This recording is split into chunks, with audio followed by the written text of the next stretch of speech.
Well, a very good evening. Welcome to the London Irish Centre here in Camden Square. The first of the White Collar Boxing Christmas shows of 2015. The first of a weekend's double header. This one this weekend and another one next weekend as well. 13 fights scheduled on tonight's bill. 2 title fights as well. Lots to look forward to. And introducing our action, our Master of Ceremonies tonight, Mr. Peter Lowe. Good evening, ladies and gentlemen, and welcome to the London Irish Centre here in Camden, London. Scott Borthwick's White Collar Boxing London proudly presents an evening of boxing action for your entertainment pleasure. Your officials for the evening are your timekeeper and the bell, Mr. Peter Lowe, your head judge and referee in charge of the action when it gets underway, the excellent Mr. Seamus Gunn. And now, Camden, I ask you, are you ready to be entertained? I know you can do better than that, people. Camden, are you ready to be entertained? Well then, ladies and gentlemen, welcome to the WCBL tonight of White Collar Boxing. This is the Big Hitters! Without any further ado, let's introduce you to the fighters boxing out of the red corner this evening. Ladies and gentlemen, in no particular order, please welcome Kathy Murray, John Betts, Dan Jenkins, Ben Hayes, Steve Parker, Tom Solilak, James Eagan, Dean English, Pitfield, Adam Kinnison Smith, Nate Saunders, Sam Durant, and Frank Michael.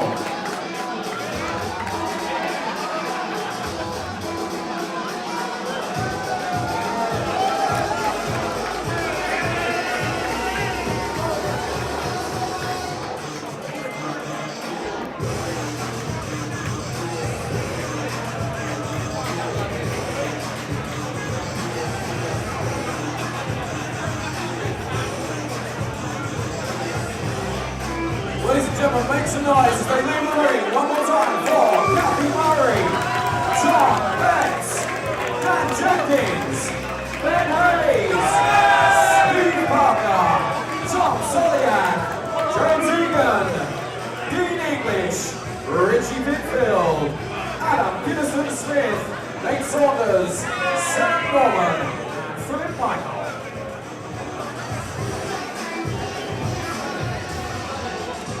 Now, ladies and gentlemen, let's introduce you to the boxers fighting out of the blue corner this evening.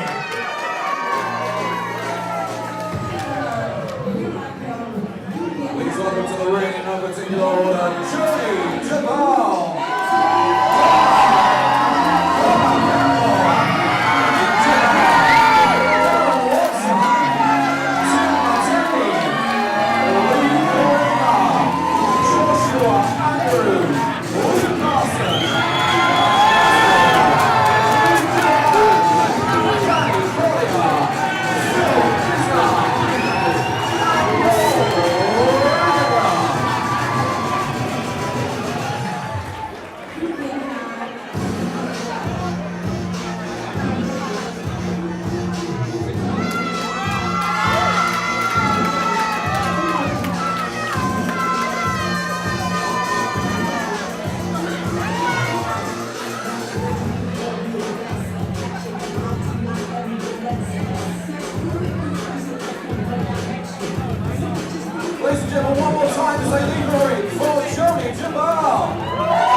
Carson, Caspell, Durant, Collier, Misner, and Rattagan.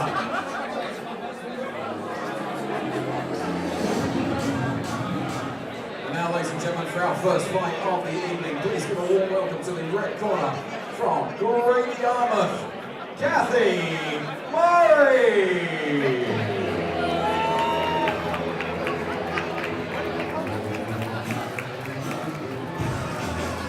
Oh, what a night we have in prospect here. 13 scheduled fights.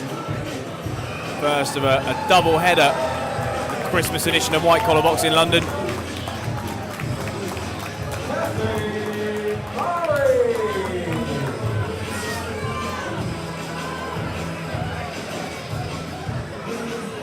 Always nerve-wracking being the first up on any big white collar show, and the honour goes to Great Yarmouth's Kathy Murray. She starts in the red corner tonight. And now please welcome to the blue corner from London, Tony Jabel! And big reception for the hometown fighter. She's a regular here at White Collar Boxing London.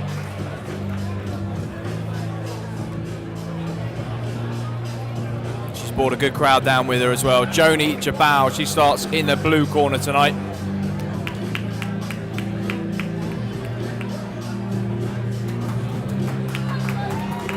Being led out there by Mide Dedegbe, the current WCBL light heavyweight champion. Good man to have in your corner.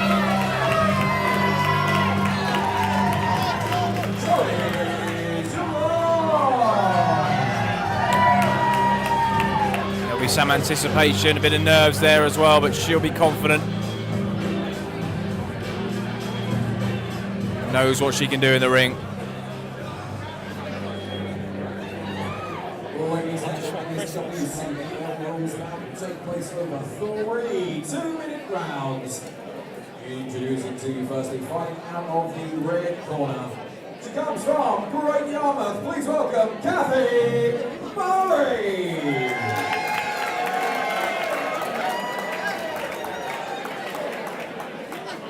And across the ring, fighting out of the blue corner. She comes from London. Please make some noise for Joni JJ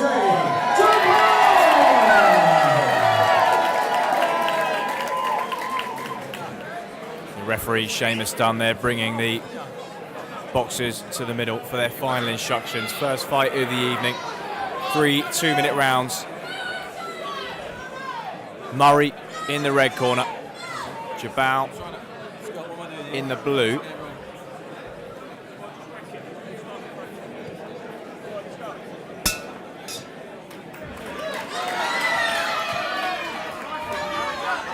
Yeah, I've never used it before though. Birds keep bringing me on it. They fuck everything up. So away we go, 3 2-minute rounds.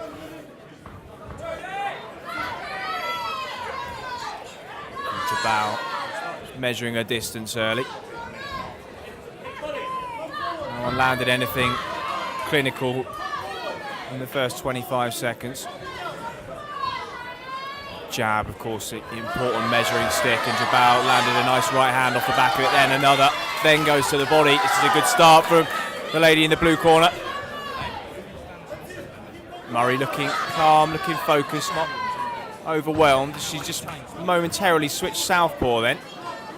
Through a couple of right hands from the lead stance.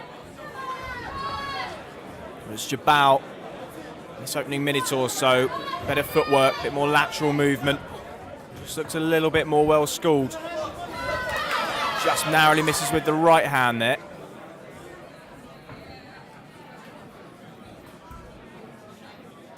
A brief recess. Good to see.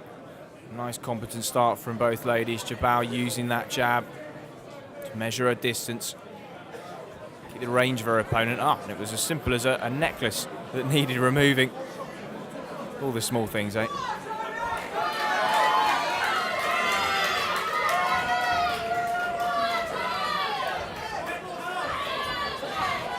Murray just lands a jab there. First meaningful shot of the fight landed from her. Narrowly misses with an uppercut off the back of it. Now Jabal beginning to tee off.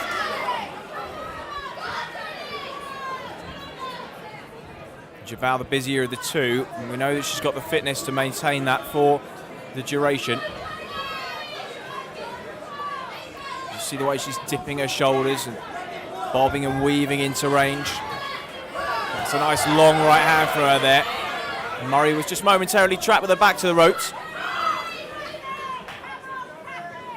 Jabal a little taller, a little rangier of the two, and she's used that well in this first round.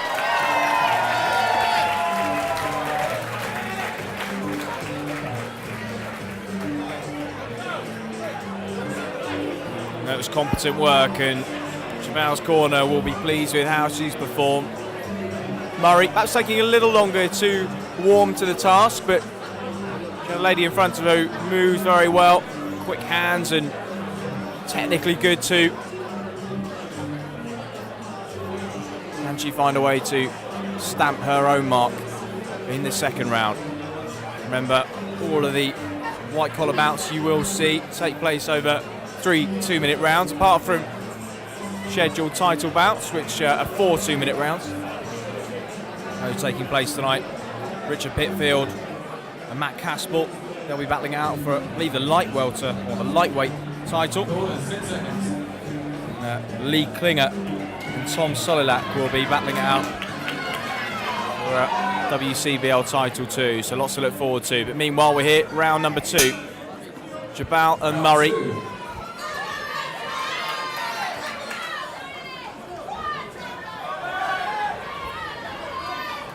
Better work from Murray. Just opening up early, but Jabel's got her pinned to the ropes. Really good work to the body from her. Didn't throw a great deal to the body in the first round.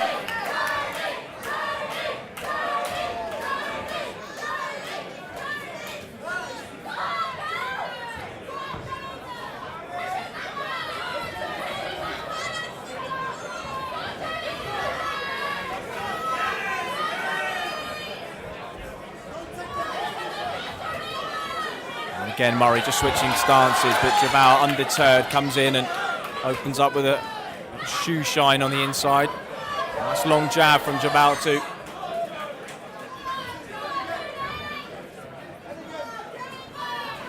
Better jab from Murray this round. Her corner has word with her in the intervening minute between round 1 and 2. She's working off the back of that a little bit better. It's just keeping Jabel a little bit more at bay here, but Jabel gets through with a good jab there. And another.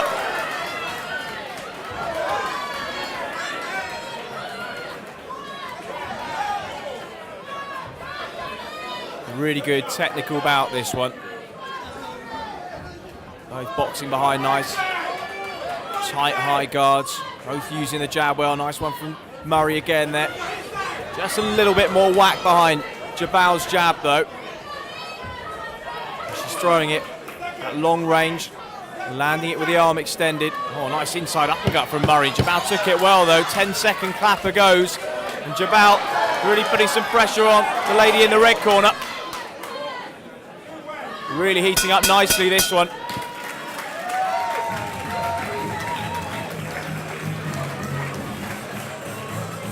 Oh, terrific couple of minutes of action, and Kathy Murray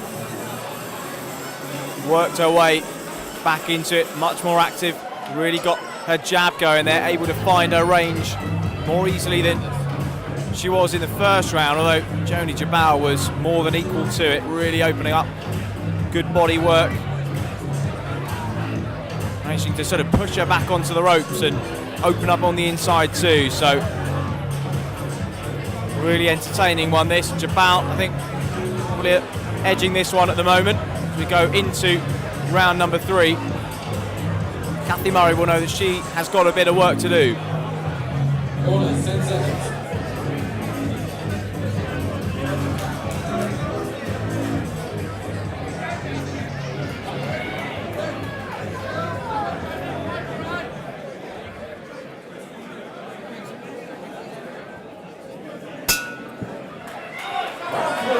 So away we go. Kathy Murray in the red corner, Joni Jabel in the blue. Third and final round.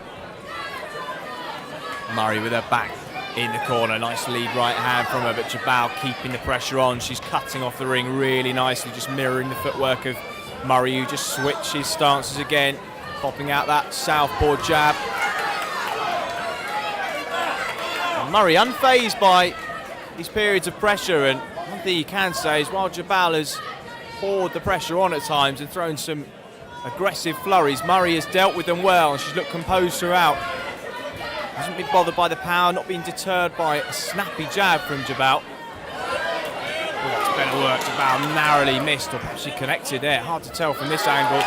Almost partially that one again coming off a bit of the shoulder, bit of the head guard. still. It's Jabel who stalks. Oh, nice counter right hand from Murray. She's got a good toolkit and she's just starting to use it in this third round. This one will be an interesting prospect over 5 or 6 rounds even. But for these two ladies, they've got to leave it all in the ring because this is the final round. As Jabel comes forward again, blocks 2 lead rights. Just skims her right off the body of Murray. And Murray hasn't been given any space to work really. She's constantly had the ring cut off and she's always had her back to the ropes for long periods of time in the fight. And Jabel again putting the pressure on her, finishes that combination on a jab.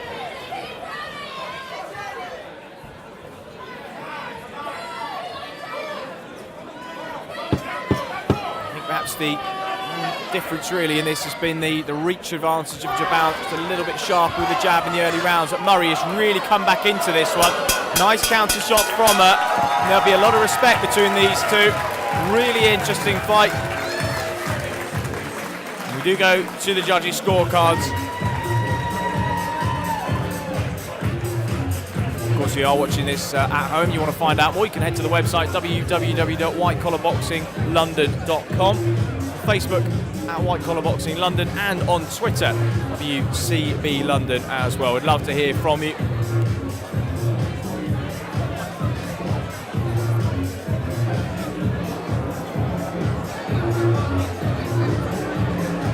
Ladies and gentlemen, a big round of applause for both these ladies. Our 3 hard-fought rounds.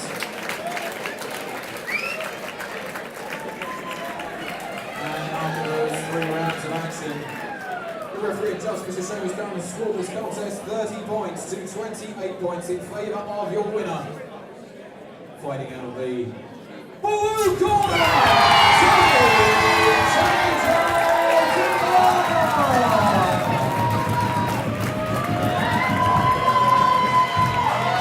Well, spirited effort.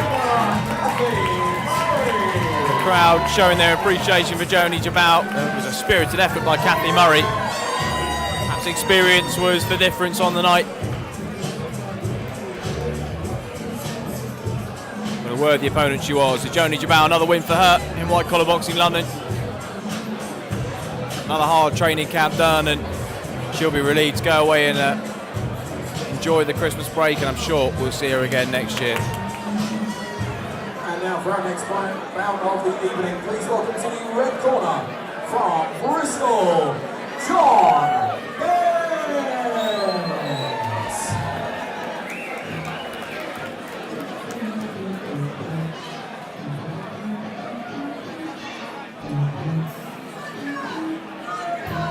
John Betts, 28 years of age, describes himself as a country boy from Bristol, loves a bit of soul music.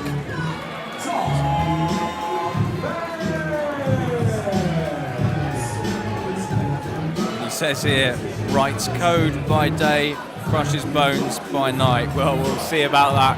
Good luck to John Betts. He starts in the red corner tonight.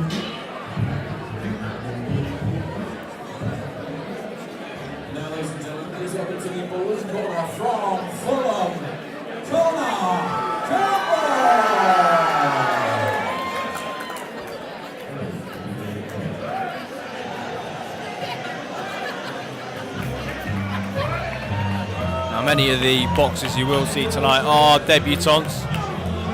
And one of them is young Connor Campbell. Started watching boxing about 10 years ago. He said he's wanted to fight competitively ever since.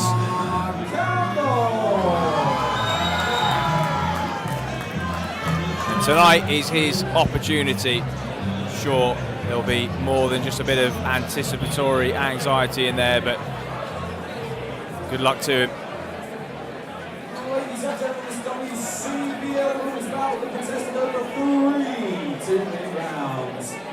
Introducing to you firstly, fighting out of the red corner. He comes all the way from Bristol. Please welcome John Punisher Benz.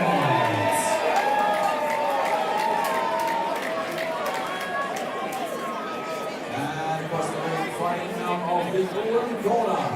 He comes from Fulham. Please welcome Collier, the Crusher.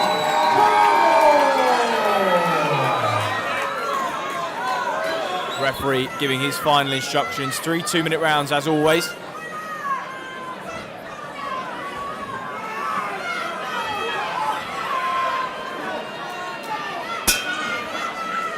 Well, first obvious thing is that Campbell has started from the southpaw stance, and he started well. Right lead, then a hook off the back of it. So he's looking to stamp his authority on this one early. Pops out that southpaw jab again. Betts narrowly misses with a right hand. It's explosive stuff. Campbell, nice right hand again on the inside. Just spun Betts round there. Referee just having a word with him. Sure he doesn't use those forearms too much. Well, for someone making his debut, he started confidently. Whether that's adrenaline, and whether that will calm itself down will yet to be seen, but he's made a good start, Campbell. Nice lead uppercut, back left hand from Campbell, and a second one there. Just momentarily stunned Betts. He's just taking stock of a busy opening minute from his opponent. Campbell comes forward again, feinted with a left hand. Short right hook behind it.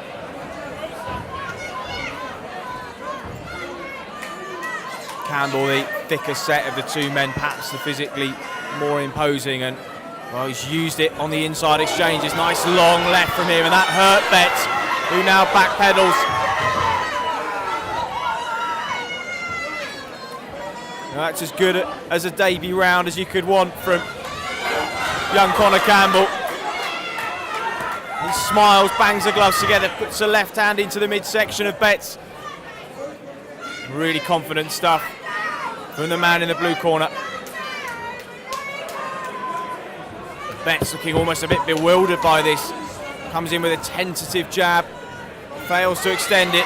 Campbell then comes in again with that strong lead hook. 2 touch gloves, and well, there weren't any nerves in there. Conor Campbell hasn't shown them. He'll be very, very pleased with that first round.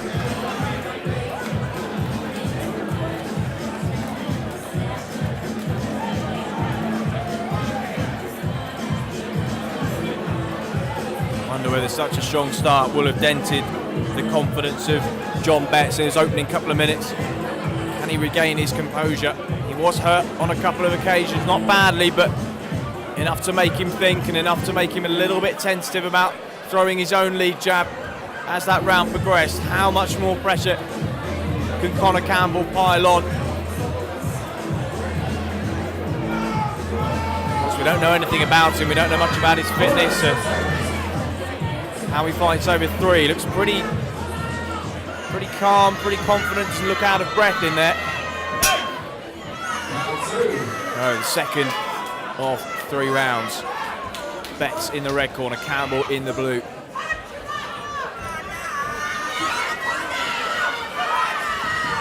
Again, it's aggressive from Campbell, and Betts really struggling to cope with the volume and perhaps the power of Conor Campbell. Almost turns away, and referee just warning him there. Get your jab going. Here calls from the red corner for John Betts to get that jab going, but really he's struggling to work into range with Campbell, and slightly unorthodox at times, throwing punches from all angles and just walking his man down. Well, for the first time, just a brief recess in the action.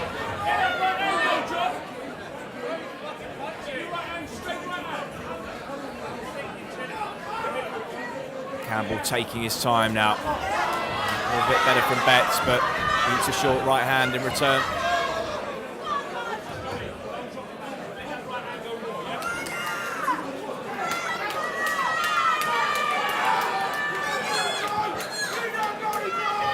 About 45 seconds to go in this second round. Betts comes forward, long jab from him, that was better. Campbell responds with a long left to the body.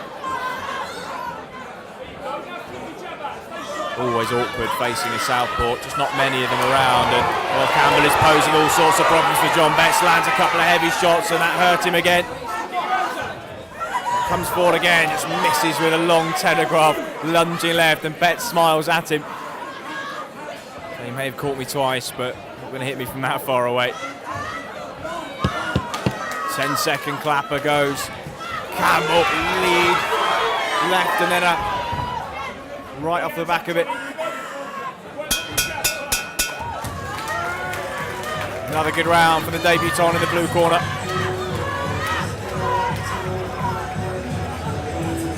Mets towards the end of that round.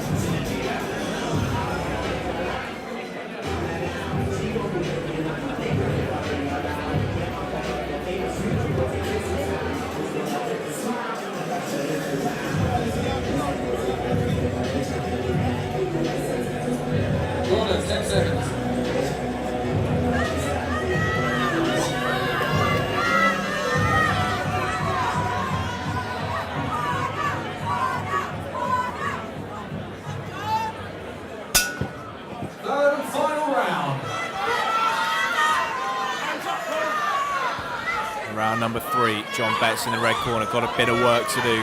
Connor Campbell put the pressure on early, hurt his man a couple of times. Nice lead right there from Betts.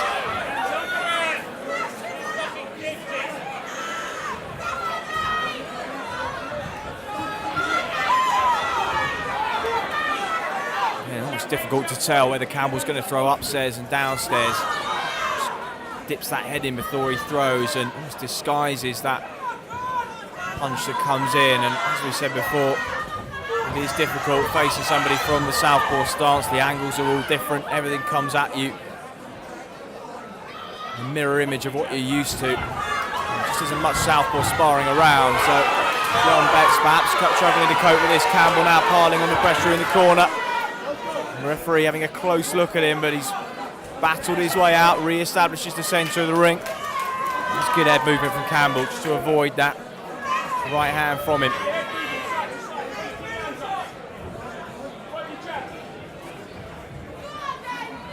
Betts trying to work his way in off the jab. It's Campbell again who lands with that lead left hand.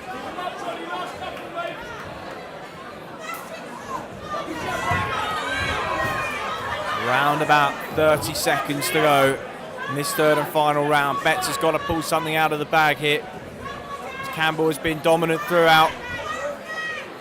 I think he knows it now. He's content to just sit back and hold and move. Oh, it's been a competent performance from him. It just doesn't look like he's got the shot in him to change it as Campbell comes forward. Little flurry to the body, Aita, right hand to the head in return, and now Campbell wants to try and create an explosive finish for the crowd. And there it is, final bell. Great respect between the two men. And that is what White Collar Boxing London is all about.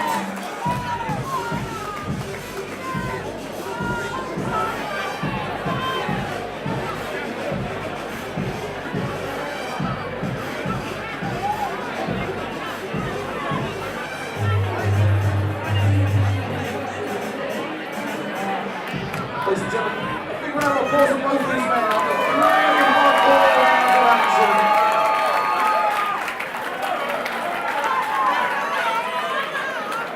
And after the completion of those 3 rounds, your referee judgment has shown us down and scored this contest 28 points to 29 points in favour of your winner, fighting out of the blue corner.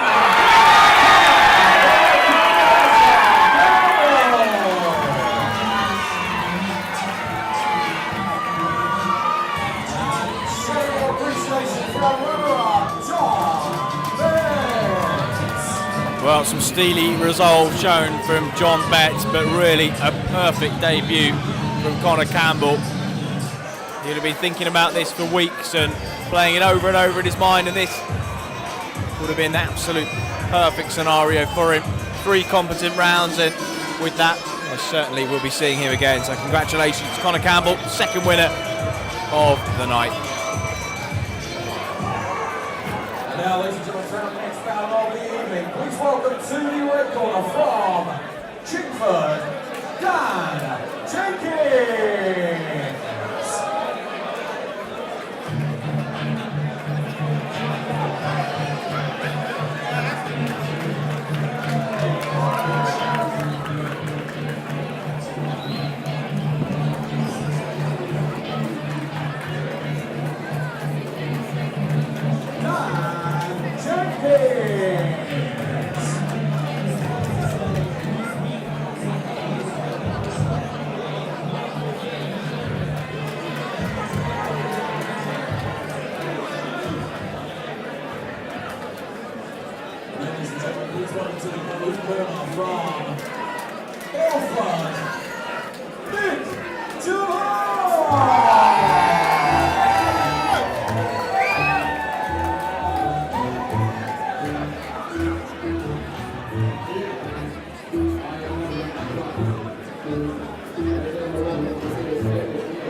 So the third bout of this evening's action.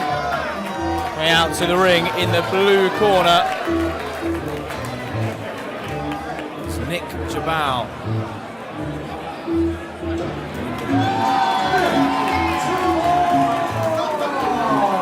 He's got lots of family and friends in his corner. Win, lose or draw, it won't matter to him. Well, good attitude to come in with, nothing to lose.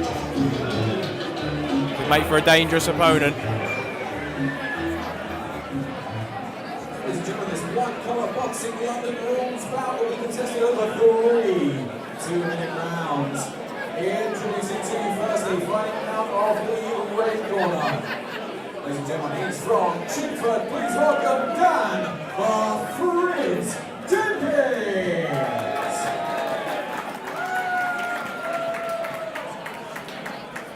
Across the ring, fighting out of the blue corner. He comes from the island of Ilford in Essex. Please welcome Nick Jabel.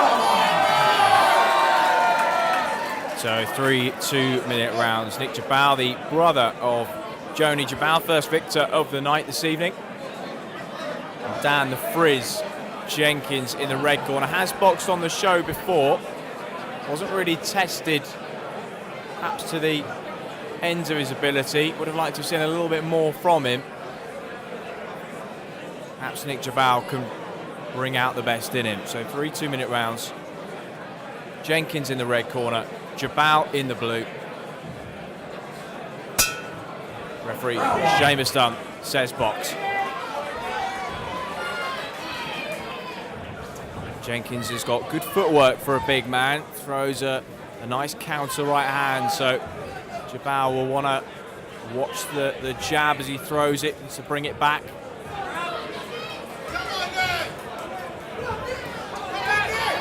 It's good pressure from Jabel, and Jenkins, well, this is what he did in the first bout that we saw him a few months ago. Just likes to back himself up onto the ropes and absorb some punishment. And there is that first time, just tries to throw that right hand over the jab. Well, he's a big man and deceptively fast. And Vladimir Klitschko found that similar story out last weekend, so never underestimate the big guys. They may look perhaps a bit laboured, but well, it's good movement so far. But Nick Jabel has certainly been the busier of the two. For me, he's the one showing the judges he's in control of the action. He's dictating the pace. He's the one forcing the pace of the fight. Nice jab to the body, right hand over the top. Just clipped with a shot from Jenkins on the way out.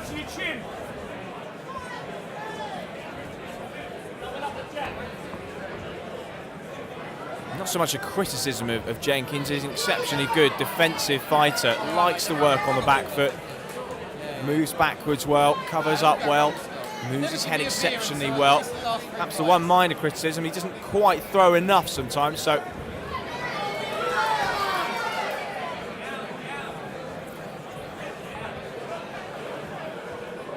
He can Nick Jabel used that to his advantage. Keep busy, press the pace. He's the smaller of the two men in there.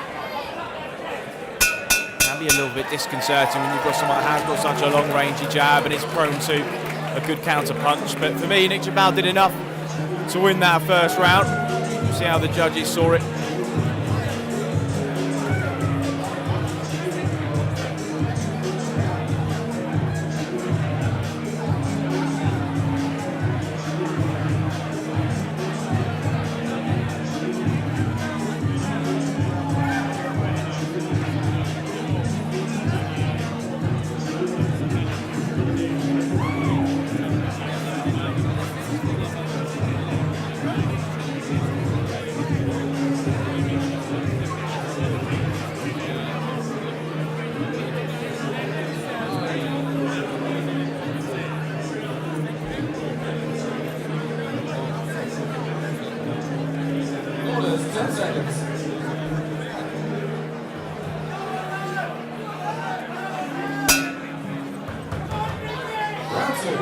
Round number 2, Dan Jenkins in the red corner, Nick Jabel in the blue. Good pressure again from Jabel, but it's Jenkins who's covering up.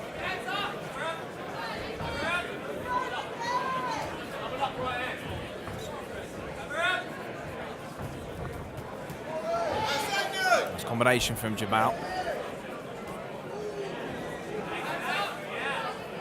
Jenkins is hard to catch clean, just keeps those gloves tight, moves that head well. While Jabel is throwing, he's landing a few to the body, but the head is harder to find.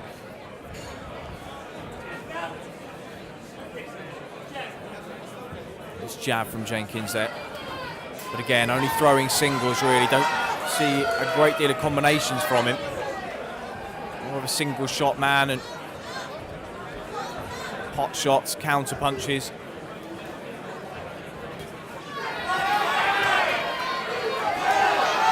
Again, it's activity from Jabel. He's got a couple through there. A lot of those taken on the arms and the shoulders. And Jenkins simply can't win the round if he's not throwing, so he's got to be more active.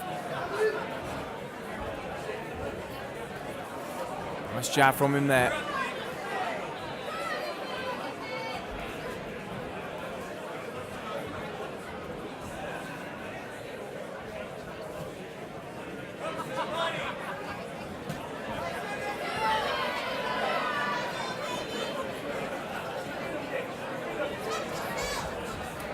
It seems Jenkins doesn't really throw to hurt his opponent, almost a Mayweather-esque style of just popping for the points. Nice shot from Jabel there. Right hand snuck through the guard. Good second round, and again, in the judges' favour, the defensive prowess of Jenkins, the activity and busyness of Jabel right in the balance here going into round 3. Yeah,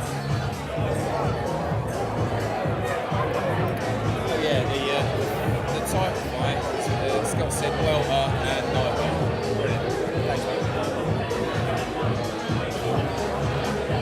Thanks, mate. Him and him were light welter.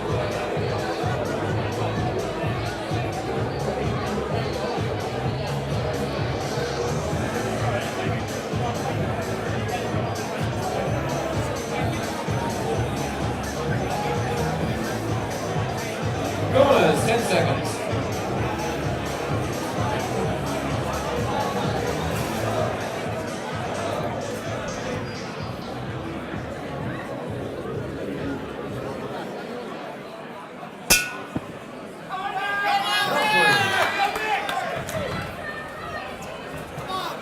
Round number 3, good start from Jabel, just changing up the levels. Body then head. Stiff jab from Jenkins, backs him up momentarily. Well, this could be the same story as in his first fight. Jenkins doesn't show a little bit more activity. Could get out pointed, so let's see what happens. Good counter left hook from him. Jabel moving to his left as he jabs, just evades a left hook.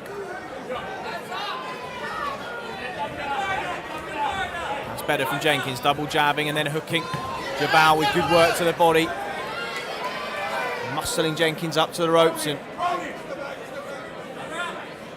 referee separating them. Good work from Seamus Dunn, keeping the action flowing.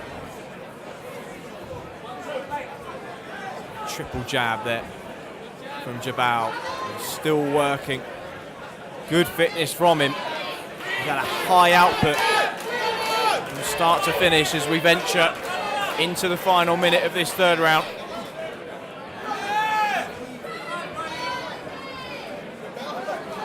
It's that laboured counter right hand from Jenkins there, looking for it over the jab. Perhaps seeing an opening as Jabel's arms getting tired, perhaps that left just dropping a tad.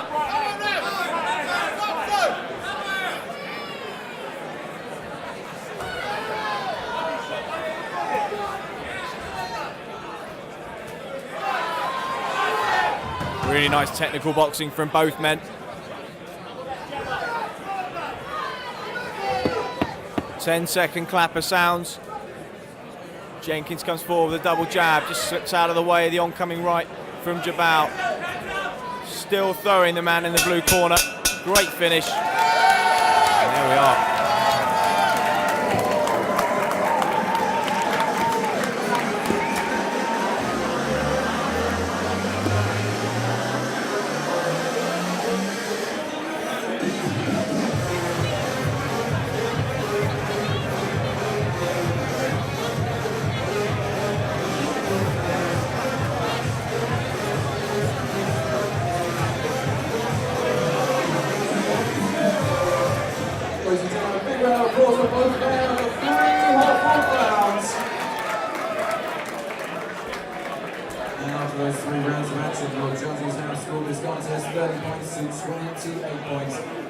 Of your winner, fighting out of the blue corner.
Making his way to a ring, terrific reception for him. He's an energy analyst for an energy broker in Chiswick, a nice part of the world. Enjoys playing football and cricket in his spare time, boxing for the first time tonight as well, so good luck to him. He starts in the red corner.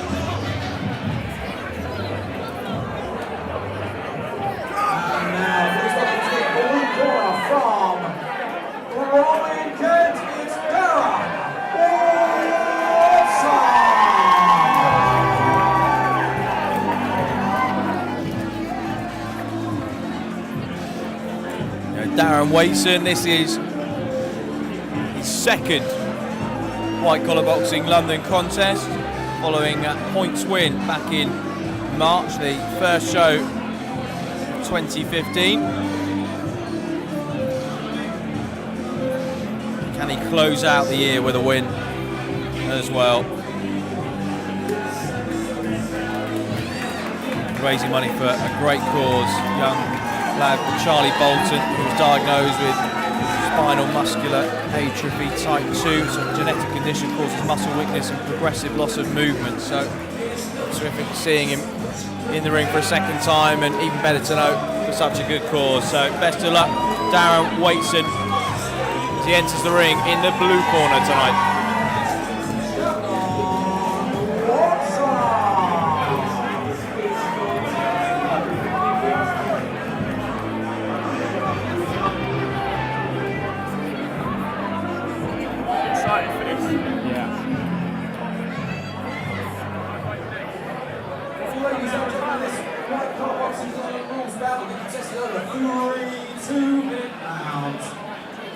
Introducing to you first and fighting out of the red corner. He comes all the way from Poole in Carson. Please welcome Ben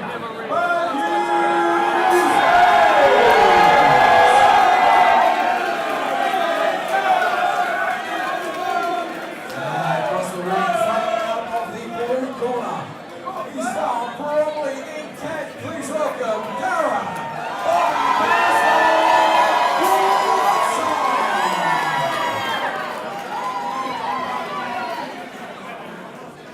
Ben Hayes has travelled a long way to make his debut, but he's brought some terrific support with him. And Darren Watson living a little bit closer to home, and he's perhaps brought even more with him. The final checks to the glove of Waitson. Referee Seamus Dunn bringing the boxers to the middle, and smiles between them, which perhaps an indication that they know each other well. See Hayes, a little bit taller of the two man, a little bit longer reach as well. How will that be a factor in this one? 3 2-minute rounds. The referee says box.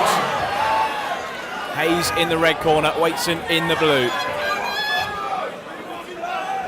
Both men in the orthodox stance, circling to the left, exchanging jabs early.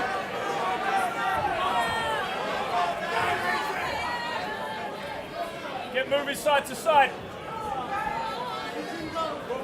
Will the experience that Waitson has of being in the ring in this calendar year count for him? Will Hayes be able to unsettle him in this opening couple of minutes? Nice jab from Waitson. Plenty of lateral movement from Hayes. Bit of showboating from Waitson, just misses with a jab, and Hayes pounces on him. Waitson beckoning him on. Cagey stuff. Both men appear to have a lot of respect in there. Nice straight right hand from Waitson. First meaningful punch of the fight lands. Hayes took it well. Continues to circle. That one just missing. Over the top of the jab. Waitson again pressing in a lead uppercut. Impact of that one muffled by the gloves, and Hayes heeding the advice of his corner, doubling the jab up.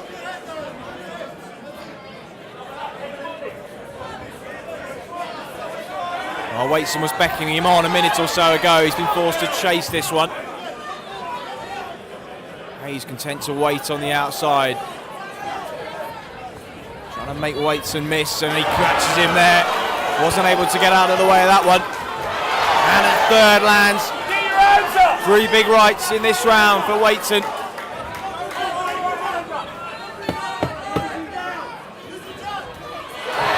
Well, he can't miss with that one, and well, Hayes circling to his left. He's walking straight into it at the moment. Managed to just get his gloves up and muffle the impact of that one, but Waitson finding the timing and range early. Exciting first couple of minutes. The crowd here at the London Irish Centre in Camden really warming up to the action. You could see there Hayes circling to his left, and he kept walking into the right hand as a result. Waitson, once he found it once, really couldn't miss with it. So what advice will the corner of Hayes be giving to him? He'd be beckoning to him to circle in a particular direction. Perhaps they're telling him to move laterally the other way, away from that big right hand of Waitson, which did appear to trouble him. Meanwhile, Darren Waitson will be very happy with that. Mide Dedegbe in his corner giving him advice. Terrific boxer himself, Dedegbe, and be a valuable addition to any corner.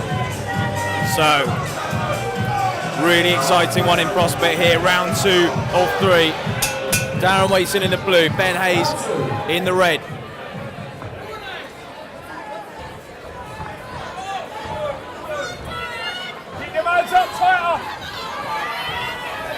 Hayes continuing to circle to his left-hand side, and as a result, he's already walking into those right hands. Waitson, sensing that he may have got him hurt, muscles him into the corner, and he's opening up. Nice left hook to the body from him.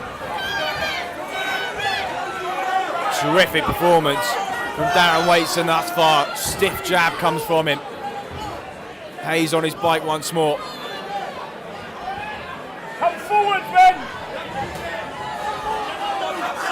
Push forward, Ben!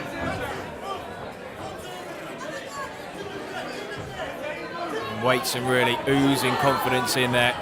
Just sense that he's waiting for an opening.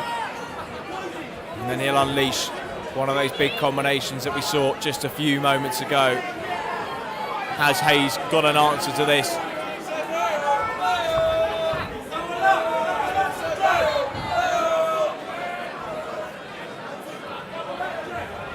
You feel that Waitson could just be cutting off the ring a little bit better, as Hayes is only moving in one direction. And that's a good change from him. Nice jab, just taps the head back. Waitson smiles, knows he was just caught a little bit lazy there. Doesn't get complacent. Good right hand from him, and he's made Hayes cover up. Good counter right hand from Hayes that time.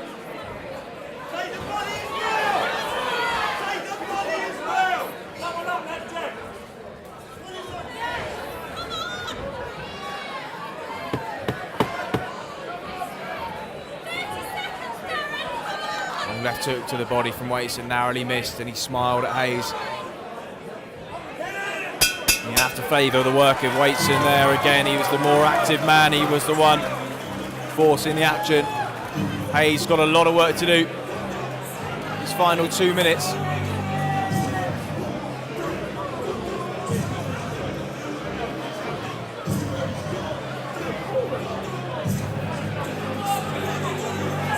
Whenever Waitson was able to get him pinned onto the ropes and work behind the combinations, he was having success, but he's just not able to pin him down, not quite cutting off the ring enough, not mirroring the footwork of Hayes, following him around a little bit too much, and as a result struggling to pin him down. But when he does do, he is effective.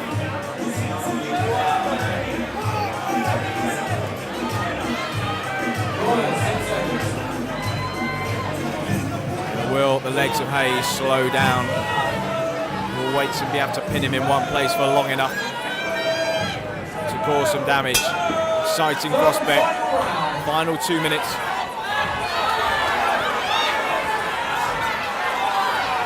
Same pattern resumes early.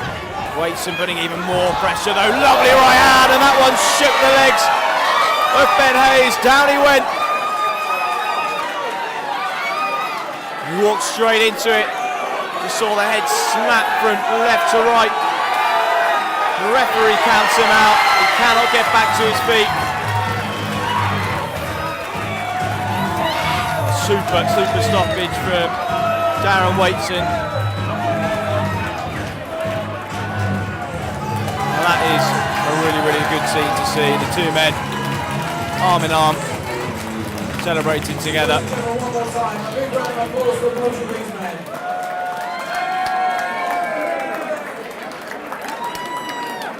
And after 27 seconds completing of round number 3, the referee, Mr. Saunders, has counted out Ben Hayes. Therefore, your winner by way of knockout, fighting in the blue corner.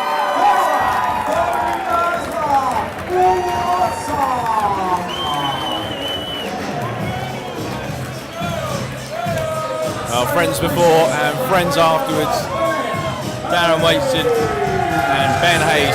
Terrific encounter. Fight of the night so far.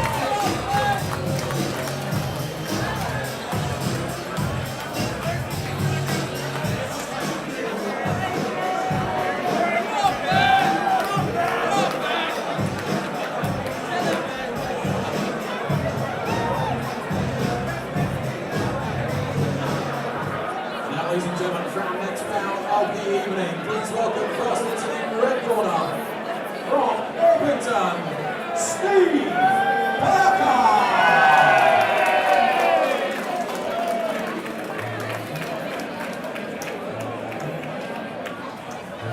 Stephen Parker, family man from Orpington, border of South East London and Kent, big Charlton Athletic fan.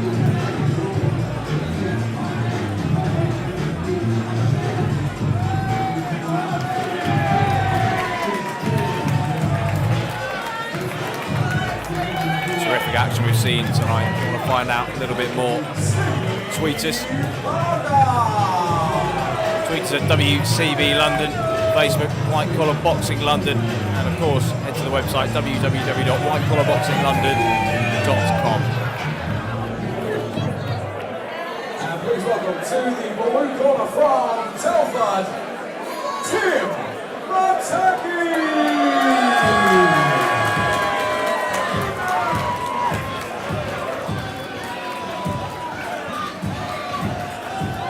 So Tim Mctecky, architectural technologist for building consultancy in Angel. Loves a beer at the weekends, but I imagine he's probably cut a few of them out in preparation for tonight's action.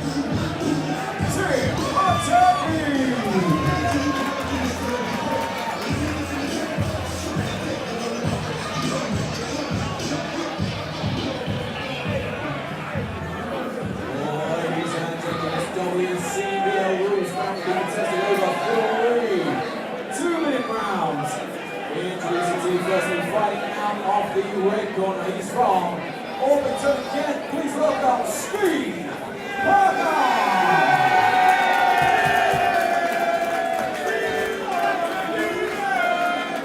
And across the ring, fighting out of the blue corner, he's from Telford. Please welcome Tim Mctecky!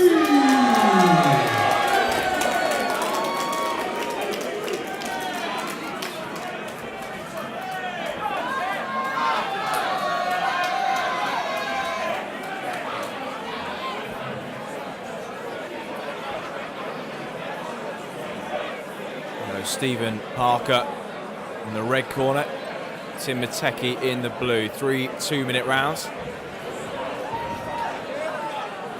Parker, noticeably taller, rangier of the two. How will that factor into the next 3 rounds? Our two wasting absolutely no time meeting each other pretty centrally in the ring. Always advisable to just have a half step back and take a look at your opponent and measure your distance, but just occasionally the nerves and the adrenaline can get the better of two boxers, and perhaps that's what we're seeing here. Usually settles down after a minute or so, but these types of bouts can be pretty frantic. Mctecky comes in, lands a nice combination. Parker felt that. Misses with a long right of his own. Now Mctecky opens up. Parker has to cover up. Oh, and he's got Parker hurt on the ropes, who turns his back. Will he get a standing 8 count? I think he is. Mctecky sent to the neutral corner.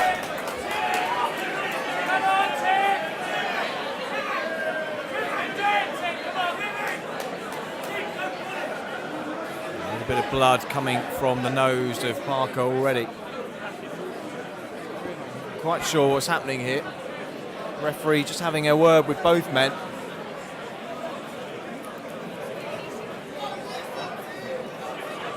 Only guess could be that the advice to Parker would be not to turn your back, and the advice to Mctecky could be not to punch if your opponent does turn his back. But Mctecky really taking the initiative at the restart. Left hook catches Parker. That one hurt him again. Parker covering up as best he can, but he's turning away. He doesn't seem to want any more to do with him. And every time Mctecky lands, Parker on the retreat. The blood from the nose of Parker just starting to worsen a little bit. Mctecky small but ferocious.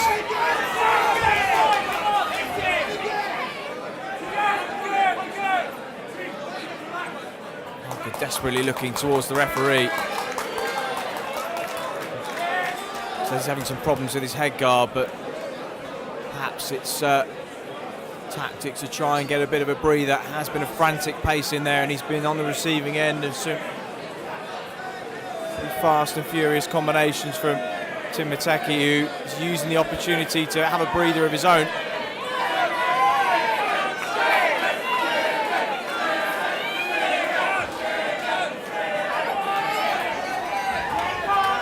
Unbelievably, he's still in the first round. 15 seconds to go. It's gone on for an age. It's jab from Mctecky. Parker responds with one of his own. This is pressure tactics from the man in blue.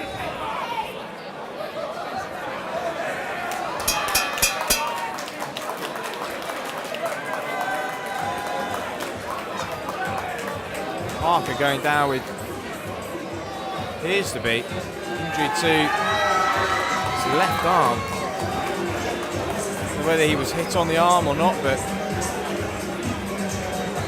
he's dislocated his shoulder. At the end of the first completed round of action, the referee has stopped the contest, deeming Steve Parker in no position to continue. Therefore, your winner by TKO by the end of the blue corner is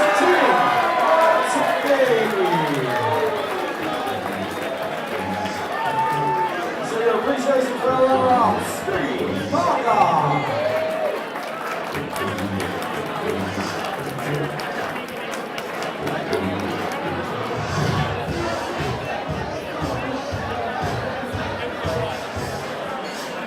And now, ladies and gentlemen, it is time for our welterweight WCBL title fight.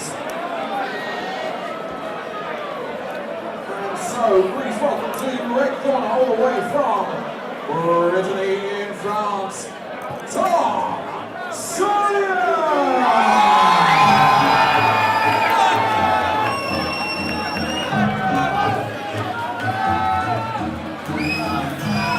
Always an exciting prospect, title fight here at White Collar Boxing London. This one has got the makings of a real cracker. Tom Solilak, fifth fight this year.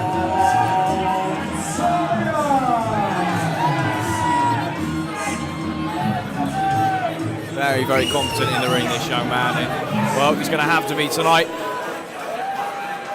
The opponent, a man of even more experience. From Pitfield,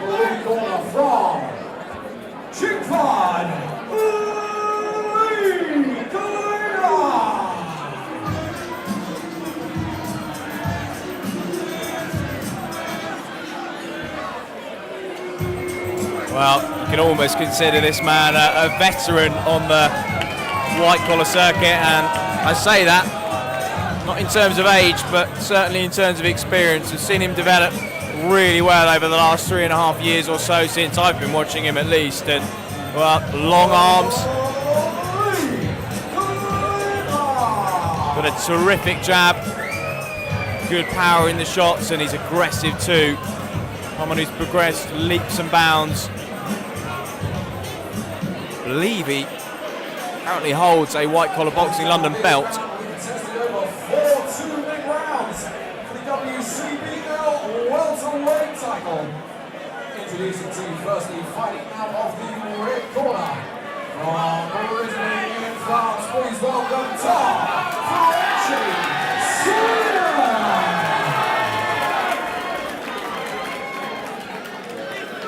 And across the ring, fighting out of the blue corner, he's from Pitfield. Please welcome Lee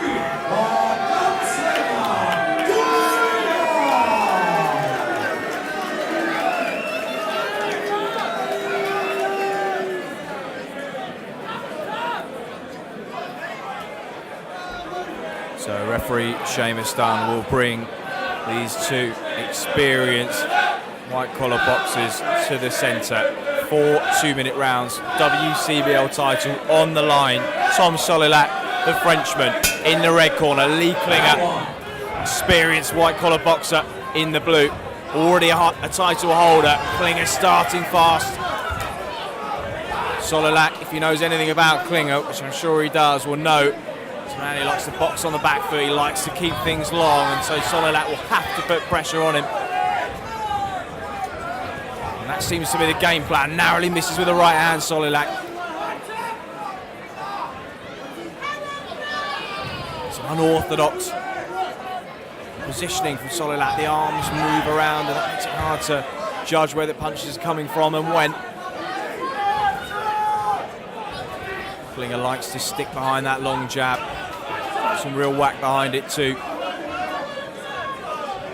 Good to see him back here at the London Irish Centre in Camden. He's under a bit of pressure at the moment from Solilak. Can the Frenchman maintain this pace? It's not particularly economical in style. Certainly one that requires a lot of energy. Nice right hand from Klinger. Just misses that time and Solilak ties him up.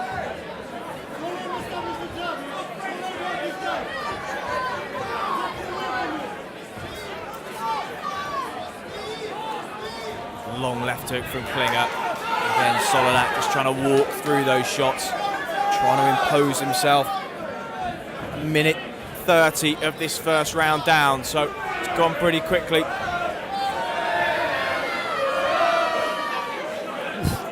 Short, sharp right on the inside from Klinger.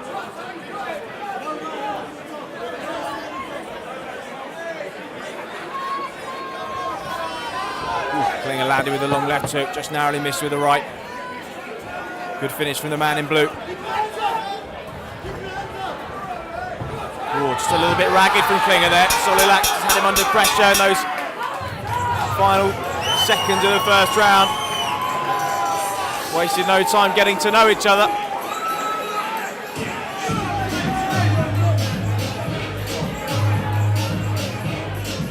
Really, Solilak perhaps not got quite the technical skills and quite got the experience that Lee Klinger's got, but game plan with somebody like Klinger who likes a bit of space to work, likes some time to move and set up his shots. The best thing you can do is put them under pressure and smother them.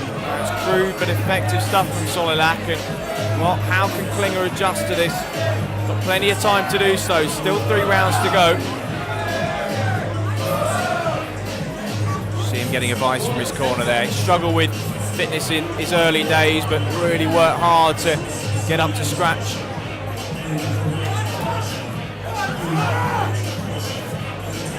Be under no illusions. 4 2-minute rounds might not sound like a great deal when you're in there fighting at this sort of pace. It really is. Even the top amateurs, the Olympic squad, when they go and do the World Series of Boxing, they move from 3 rounds to 5 rounds, and it doesn't sound like a lot, but they say what an enormous difference it is. So, all respect to these men. Solilak again trying to close Klinger down. Klinger, better work on the back foot from him, landing the cleaner, more precise shots.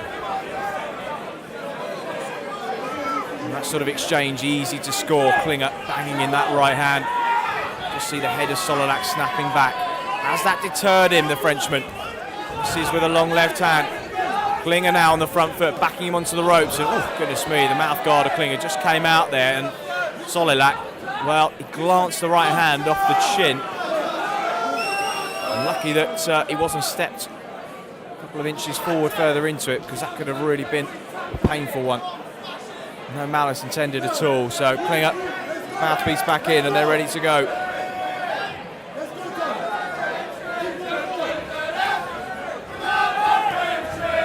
Solilak just padding away that jab of Klinger. Again comes forward.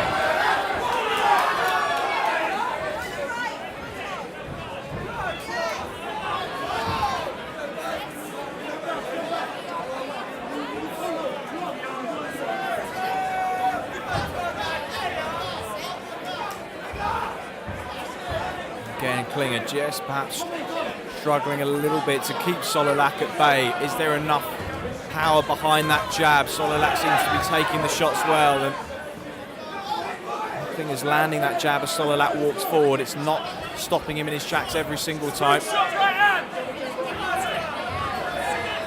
Solilak head down, wild swings, and he's made to miss and look a little bit amateurish there. You cannot fault the work rate from the man in red.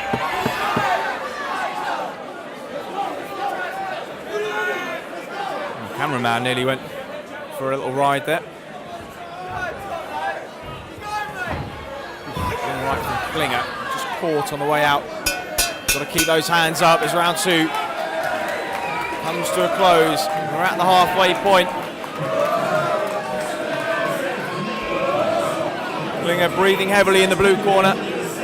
Solilak too. It's been a frantic pace. How much have these two expended in these first 2 rounds? More importantly, how much have they left in the tank? We will find out in just a few moments' time. Will the judges favour the perhaps more crude, come-forward approach from Tom Solilak?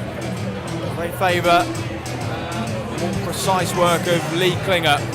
This one for me, finally in the balance.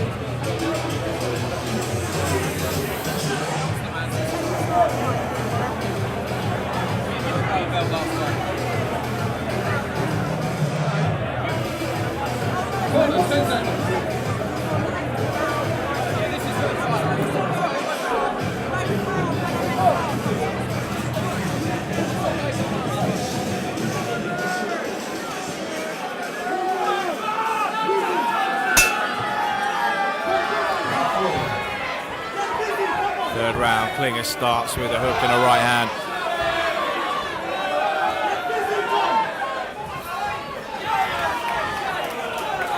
But again, Solilak busy cutting off that ring. Smothering the work of Klinger, not giving him the space that he likes to work. Again, just padding away that jab. Klinger throwing that from low down, which makes it a little bit easier to bat away. That was a nice straight right from Solilak. And the 2 men just tie up. Understandable. Tired legs from both men already in there.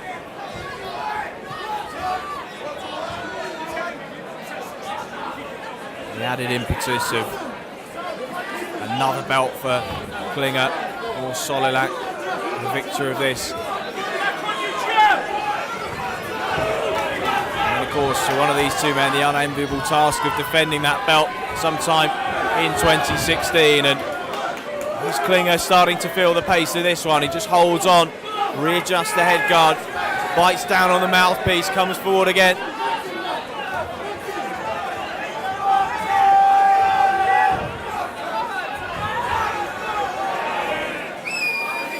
An inside uppercut from Solilak. Klinger again, just having the jab padded away.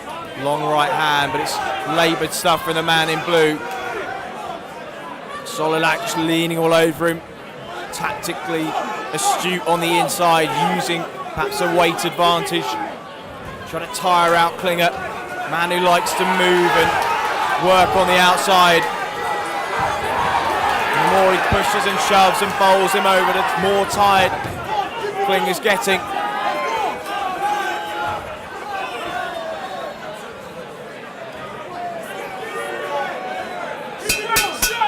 There goes the belt.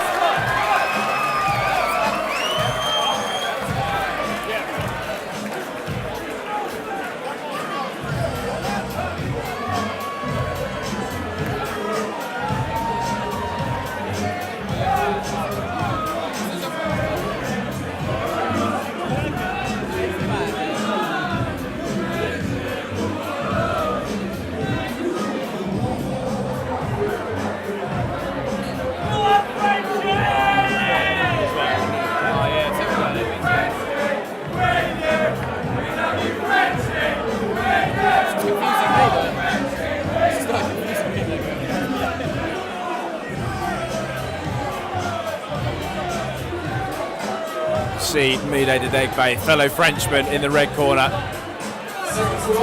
motivating his man, giving those final instructions to Solilak. Klinger looks out of gas for me. He's a good guy, Lee Klinger, terrific boxer, but he's been pushed right to the wire here. How much has he got left for this final 2 minutes? One thing for sure, both men are going to leave it all in there.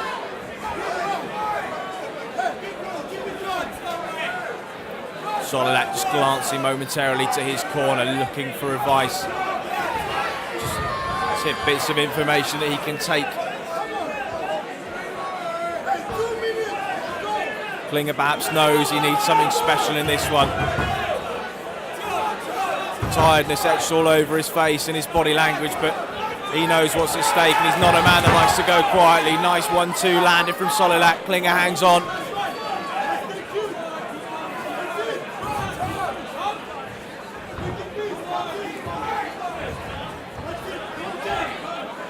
Perhaps a second win for Klinger, a bit of footwork there. 1-2 from distance. Solilak missing with the right, landing with the left. Klinger hangs on again. Minute to go in this final round. And Solilak perhaps got the better poker face of the two men, but no doubt he is feeling the pace big time here.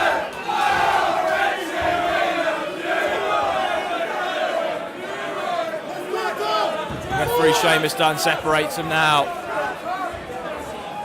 45 seconds to go.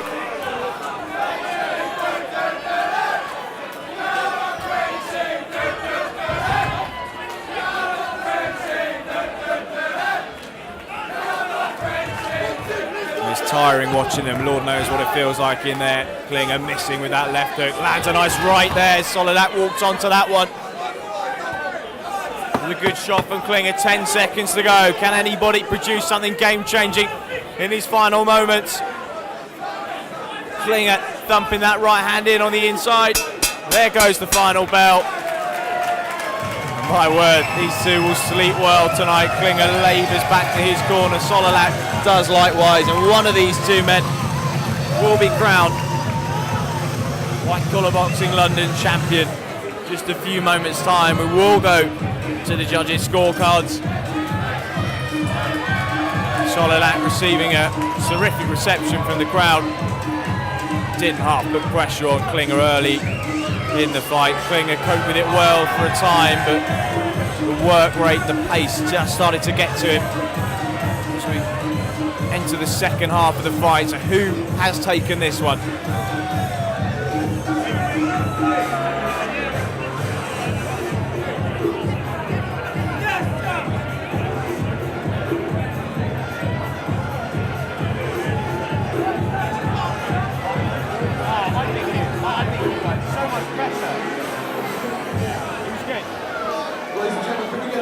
Round of applause for both men after 4 rounds of action.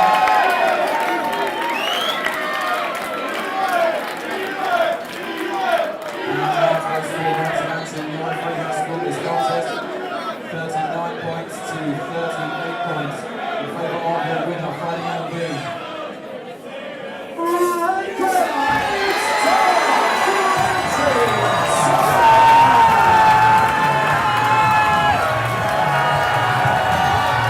The tactics of the corner of Solilak prevailed, but he was the man who had to put them into action. It was no easy task, and Lee Klinger looks disappointed. It was incredibly close. I have to say, watching it back, maybe Lee Klinger will understand why he was edged out of it. Just was left with so little in the tank thanks to the work rate of Tom Solilak. Yes, it was perhaps a little cruder than the work of Klinger, but ultimately, I have to say, probably the right decision. Tell you what, I'd love to see a rematch between those two next year, maybe. Scott Borthwick can make that one happen. So, Tom Solilak walks away with a belt to cap off a terrific year for him. He is the new WCBL champion. Ladies and gentlemen, from next bout of the evening. Let's welcome first into the red corner from Watford, James Eagan.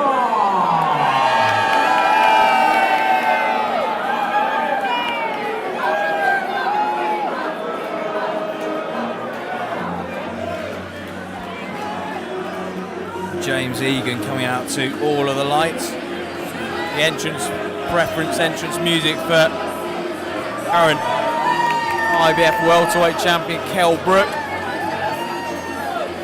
Often boxes in red too, so maybe a good omen for James Eagan. Works in the financial industry, lives in Watford in North London. Played for Watford FC in his youth. Completed the London Marathon as well, so I can't imagine fitness will be too much of an issue.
So 3 2-minute rounds. James Eagan in the red corner, Joshua Andrew in the blue. Bell sounds for round number 1, and Eagan pouncing on Andrew.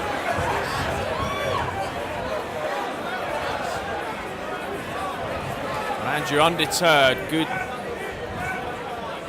skill shown from him early, because that can be really off-putting. Boxing out of the southpaw stance. But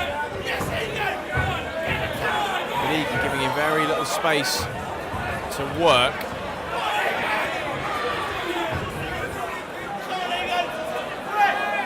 Well, messy opening 30 seconds or so, and these two advisably would just calm it down a little bit, get back to boxing. Andrew just missing with a long left. He's certainly the taller of the two men, longer arms as well. Andrew's a bit shorter, rather Eagan a bit shorter. You know that he's got to try and work his way on the inside. Eagan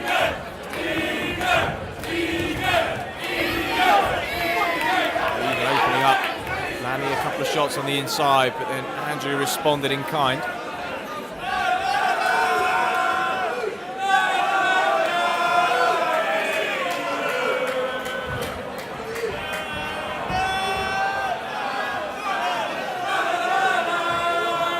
Pace has just settled down a little bit, as so often it does when there's been a frantic start.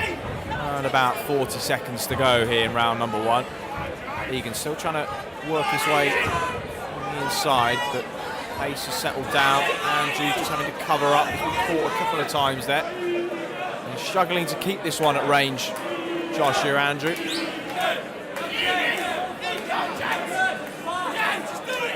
A well-needed respite for both men. See Andrew there taking some advice from his corner.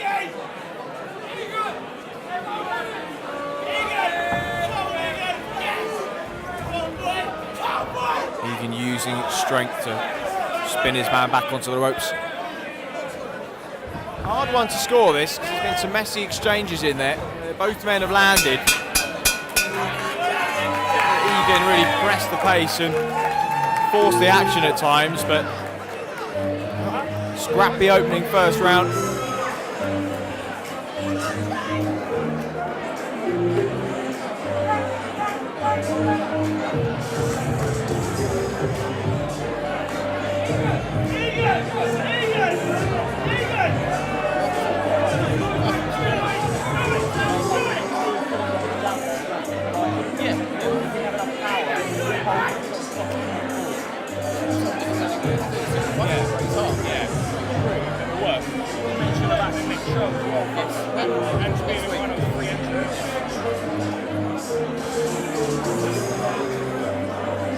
Corners, 10 seconds.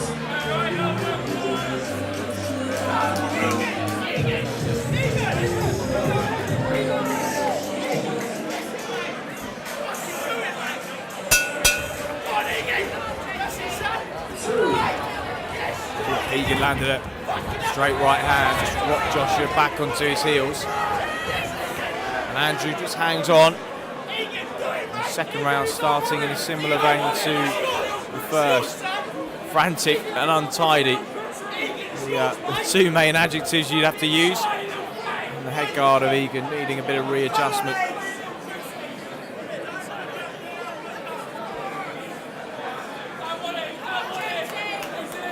It's always advisable to use the opening couple of minutes to try and measure distance, find your timing and range, but sometimes the energy and adrenaline can get the better of boxers when they just go straight in there without so much as a measuring stick.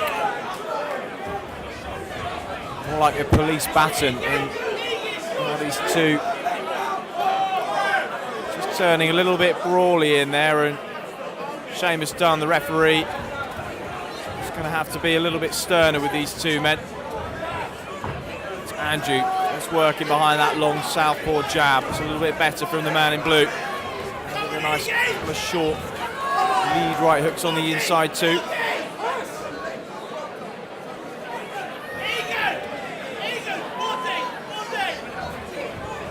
Straight right hand from Eagan.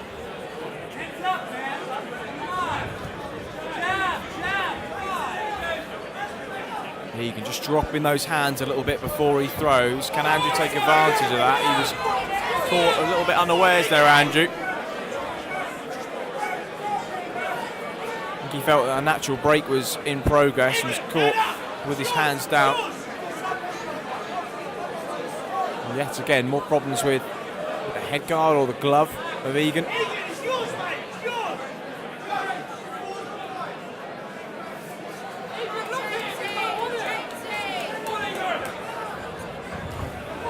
Andrew came forward, walked straight into the right hand from Eagan, who's sort of holding and hitting there.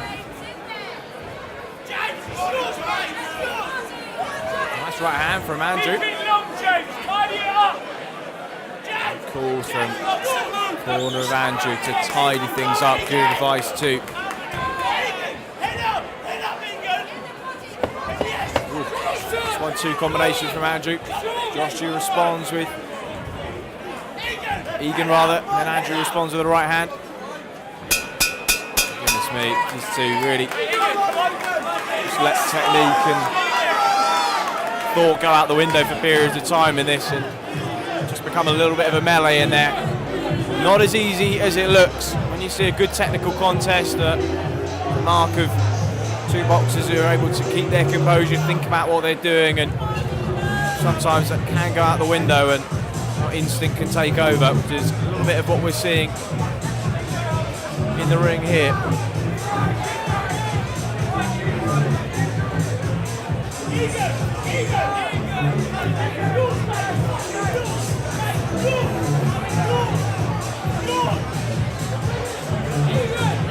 James Eagan here removing his head guard and shaking his head. I'm not sure what's happening here.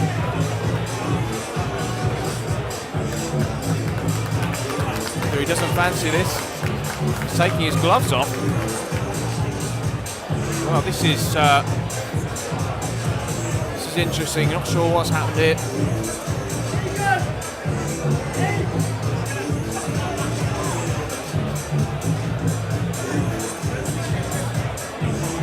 Joshua Andrew is up and ready to go with no head guard. See the owner of White Collar Boxing London, Scott Borthwick, just talking to him there. He seems to be holding his nose, whether he's had a problem there. I think he has thrown in the towel.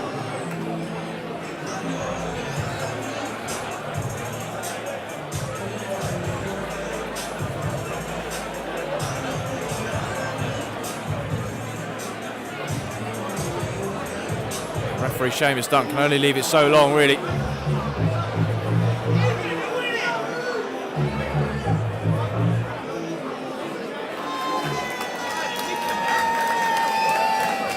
A word from around here is that Eagan having problem breathing through his nose. Mr. James Eagan, therefore your winner by TKO, fighting out of the blue corner is Joshua Andrew.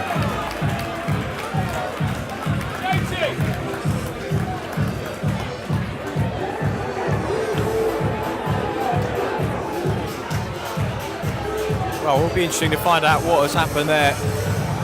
Occasionally when there's a lot of blood coming from the nose, that can impair the breathing, but doesn't appear to be anything extensively wrong with the nose of James Eagan, but well, you just don't know.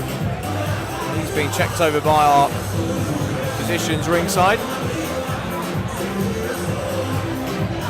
Joshua Andrew walks away with the win, so congratulations to him. Ladies and gentlemen, for the next battle of the evening, please welcome to the red corner from Pitfield, Dean English.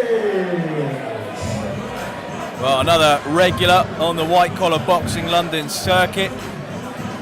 Terrific boxer he is too. Dean English making his way to the ring. Frantic night of action it's been here. Lovely relaxed style English, and stylistically really, really good one to watch.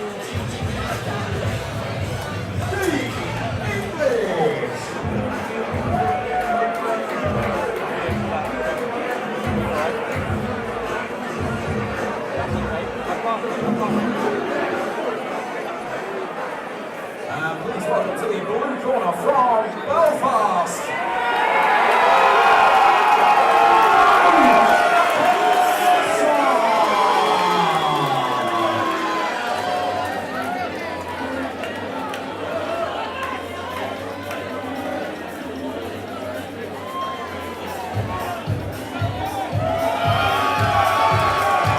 The 31-year-old Luke Franco Carson. Belfast man, so other side of the pond, works at Weber Street Homeless Centre in Waterloo.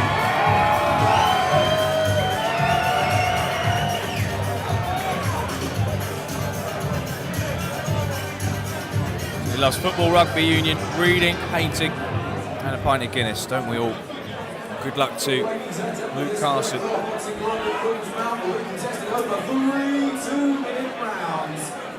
Introducing to you firstly fighting out of the red corner, he comes from Pitfield. Please welcome Dean English.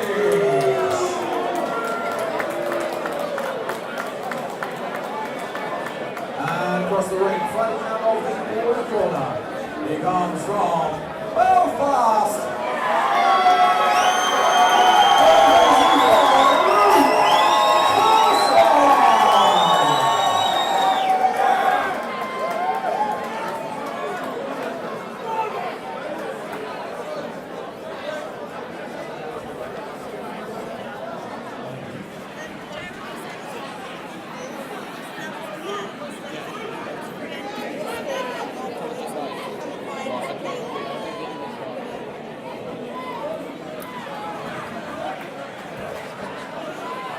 So 3 2-minute rounds.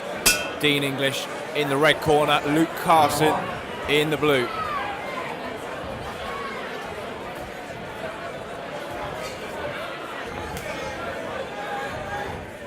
English with that almost sort of Philly shell stance. Right hand high up by the chin, the lower left. Looks a little bit Roy Jones-esque in that sort of stance. Don't want to credit him too much. He is an interesting one stylistically to watch. Carson just comes forward, is made to miss with that jab. English slips under a second. Nice counter right from English there. Carson just trying to put a bit of pressure on him, but English was busy on the inside there too. Loves to box on the back foot. There's the man in red.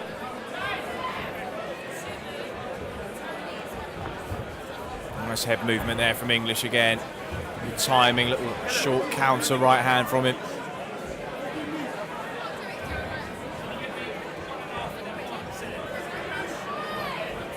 Carson just jabbing to the chest. I always say if you can't find the head, jab to the chest. Doesn't move as much.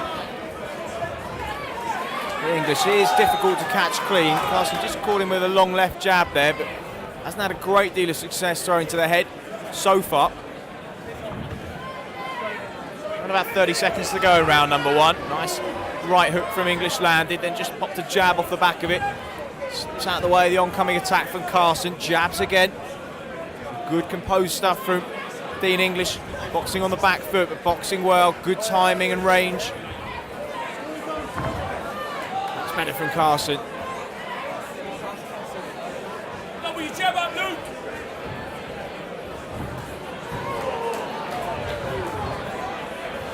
Well, English is just able to make what he's doing look very easy, and it's really not, because Carson is putting him under sustained pressure, but sort of economical, relaxed style always looks like he's got plenty of time in there, even when he is being put under a bit of pressure. That was a slip, the legs came together, the crowd rose, and I think they perhaps didn't see the tangle of the legs there, and English absolutely fine. There was, I don't think any punches landed there, it was just the legs came right together. End of the first round goes.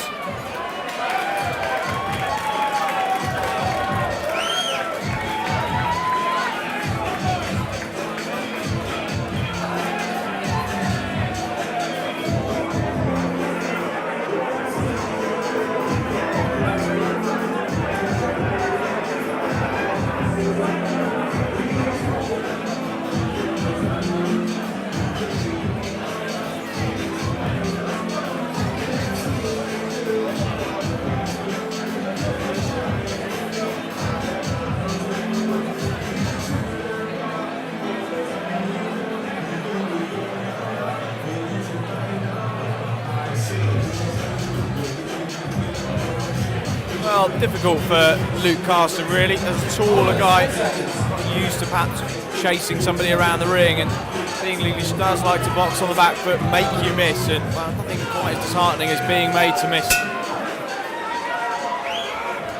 How can Luke Carson respond to this one? English just starts behind that jab. Ooh, long right hand. Carson took that extremely well, though. Continues to come forward, seems unfazed by it. Again, he's the busier man, but he's not finding the target.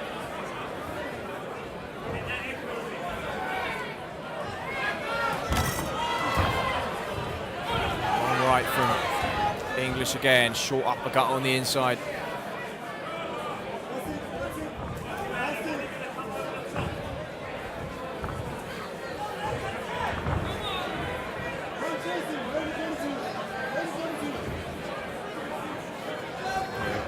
Of let him come to you from the corner of English, and he's doing just that. A little bit of blood on the nose of English, but I think it actually might be from the face of Carson. Can't see it. Oh goodness me, it's absolutely pouring. He's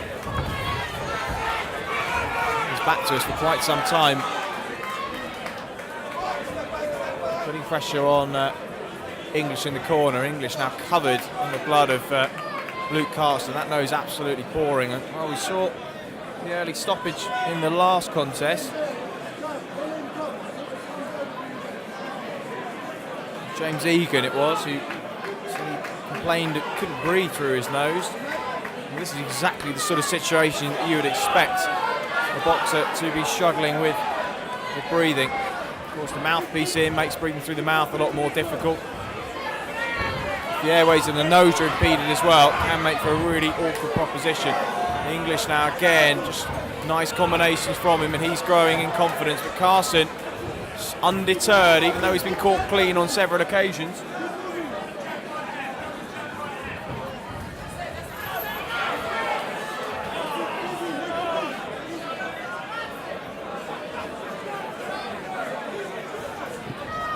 Jab again from English, and well, Carson's face tells the story.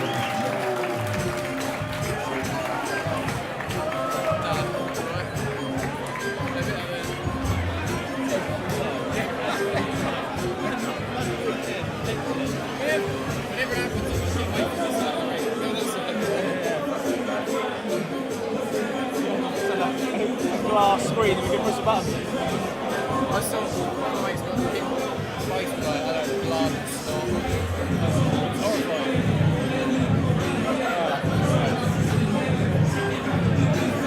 What can you do? Can you get in the shower without getting wet and all that? Fair enough. Imagine that. Ringside, you me. Goggles, shower cap, snorkel.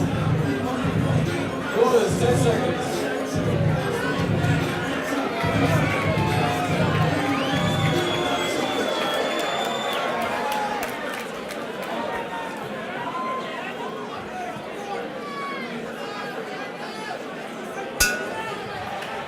Final round.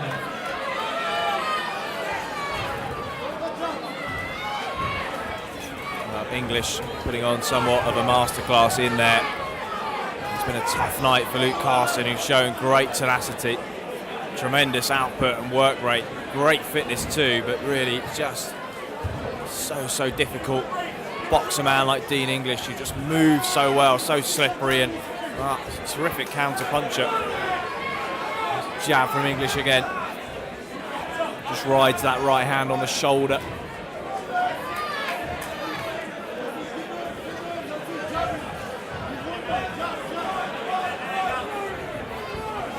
That was a better jab from Carson, and a nod of acknowledgement from English.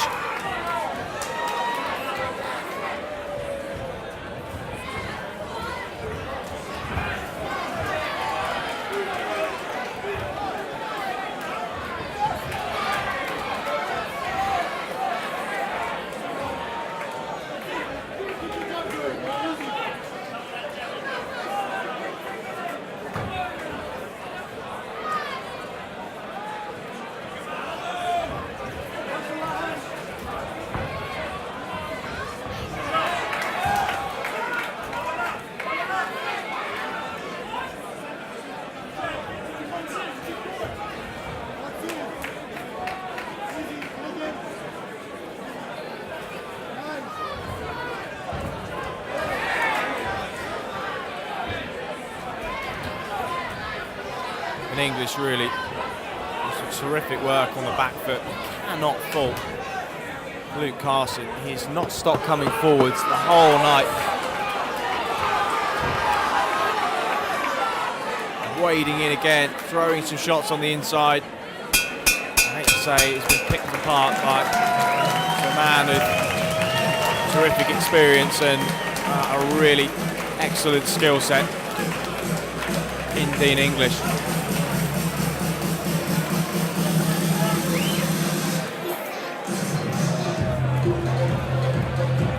Certainly like to see Luke Carson come back again, because really put that much pressure on. Many other opponents would fold under that sort of work rate, so shouldn't be deterred. Very hard to look good against an opponent like Dean English, so good to see them talking afterwards. A lot of respect, as always, at White Collar Boxing London. If you are watching online, get involved, have a look at the website, whitecollarboxinglondon.com, tweet us at WCB London, get us on Facebook too, at White Collar Boxing London. Ladies and gentlemen, show your appreciation for both men after 3 hard-fought rounds of action.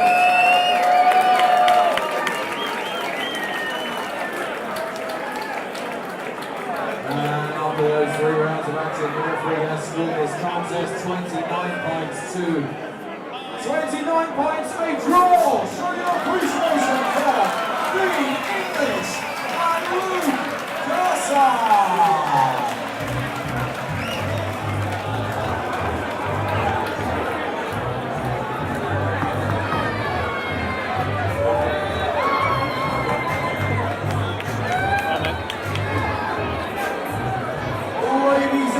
Our next bout will be for the light welterweight WCBL title.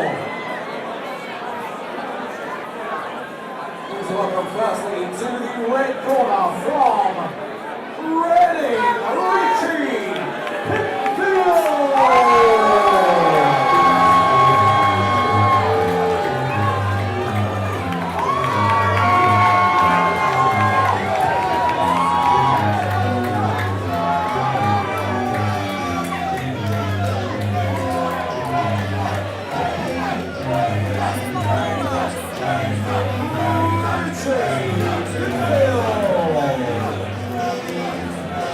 I think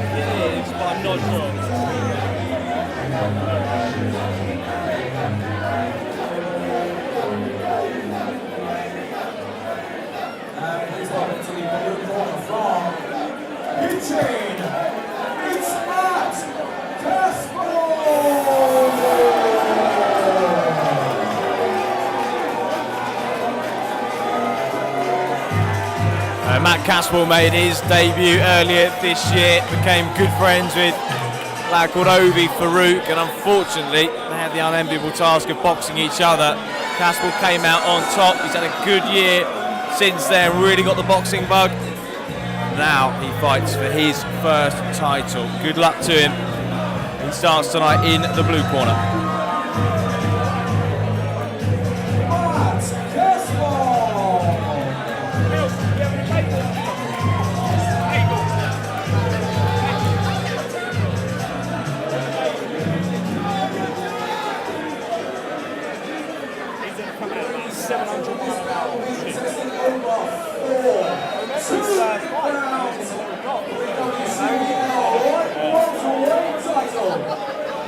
Introducing to you firstly, fighting out of the red corner. He comes from Reading. Please welcome Richie Razor.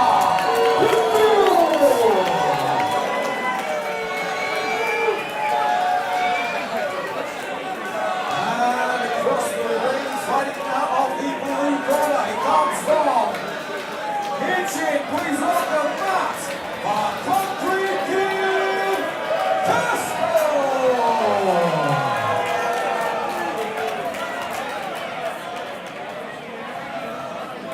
So WCBL title on the line, and as always that means that the distance will be extended to 4 2-minute rounds.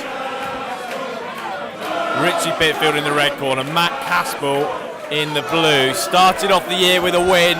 Can he finish it in the same way? 4 2-minute rounds. The referee says box.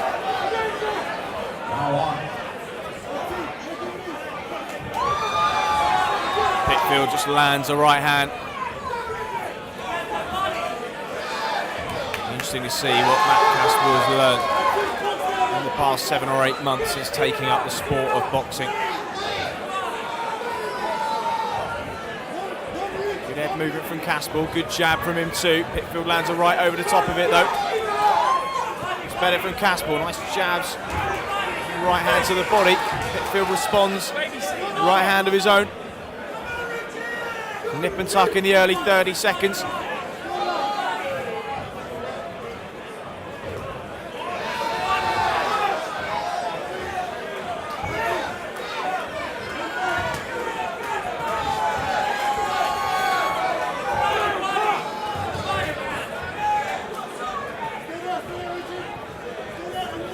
Work from Caspell, nice combination.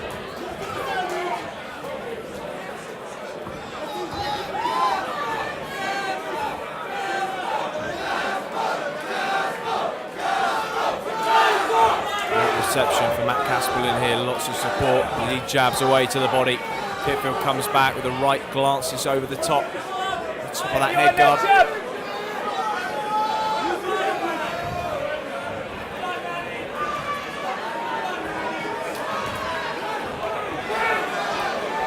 Good combination from Pitfield, finished on an uppercut, but Caspell responded with a hook of his own.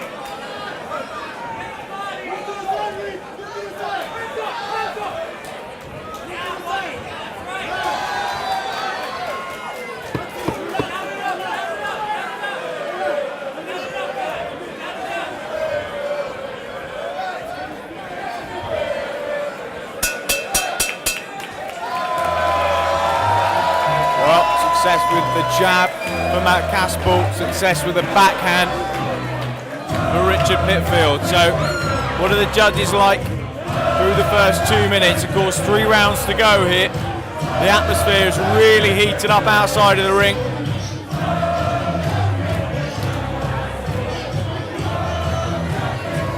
Always absolutely terrific hit. London Irish Centre in Camden Square.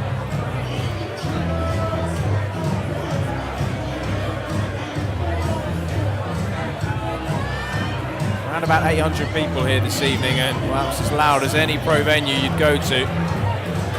Always a great way to start the weekend. Of course, these White Collar Boxing London fight nights come in pairings.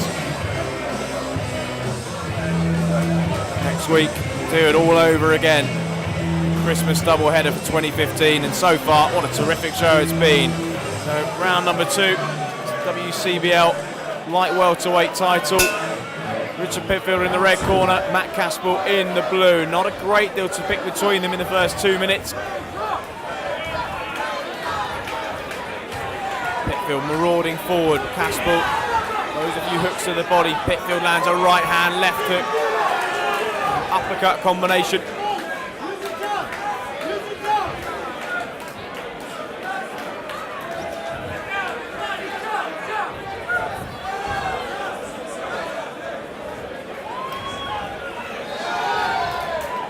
Nice 1-2 from Pitfield, and a bit of blood now coming from the nose of Matt Caspell. Take more than that to deter him though. Comes forward again, just punching inside the wide hooks of Pitfield. That's right hand again from Caspell. Caspell there.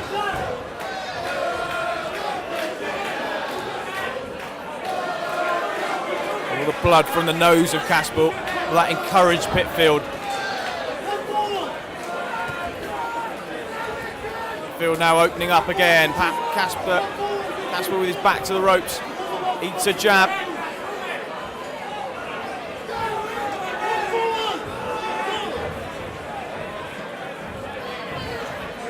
Mediated egg bait. Corner man of Pitfield willing him on, but it's Caspell who comes forward and puts the man in the red corner under pressure. Has landed some clean rights, and well, this is the best belt for him in the fight so far.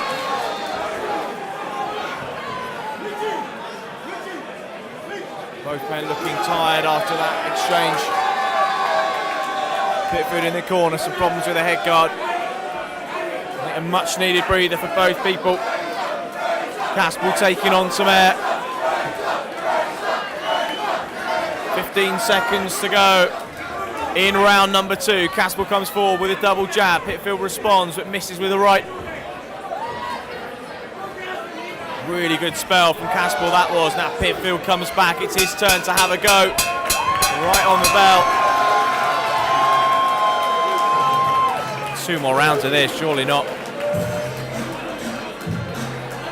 It's being fought at a terrific pace. Amazing what can happen when a title is on the line, and these 2 men really throwing everything they've got at each other. Will it go another 2 rounds? That is the question. Caspell in the blue corner, looking like something out of a Rocky movie at the moment.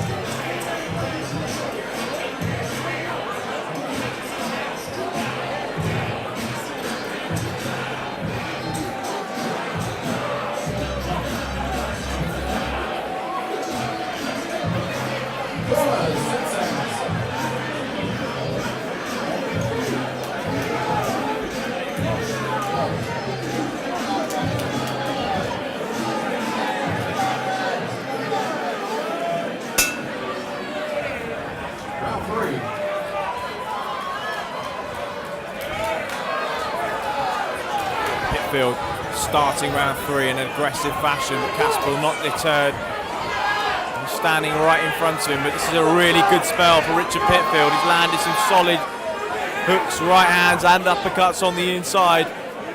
But it's going to be heartbreaking because Caspell is still there and he's still throwing back. It can be a real will breaker, that one. Oh, lovely right hand from Caspell, then a left hook behind it. Another solid left hook again. Goodness me, these guys are shipping some punishment and receiving it too.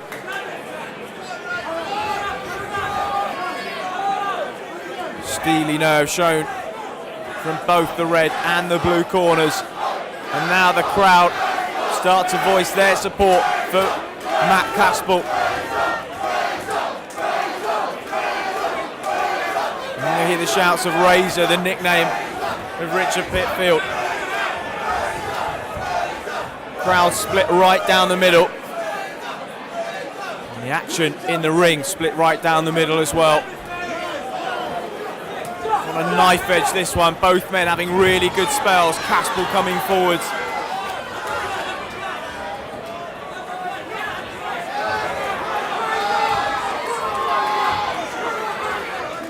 Amazingly, given the number of clean shots that have landed, neither man has really given the impression that he's been in any major trouble. As we draw towards the end of round number 3, testament to the will and the chins of both men as that 10-second clapper goes ringside and they hang on to each other. One more round to go here. Matt Caspell in the blue corner, Richard Pitfield in the red, and this one about as close as it gets. Yeah, this is the best one so far. You reckon? Yeah. I mean, opening spells, he's walking round the yeah. He took the first round, 100%. Second round, he probably landed the better shots. Yeah. One of them has a really good round now.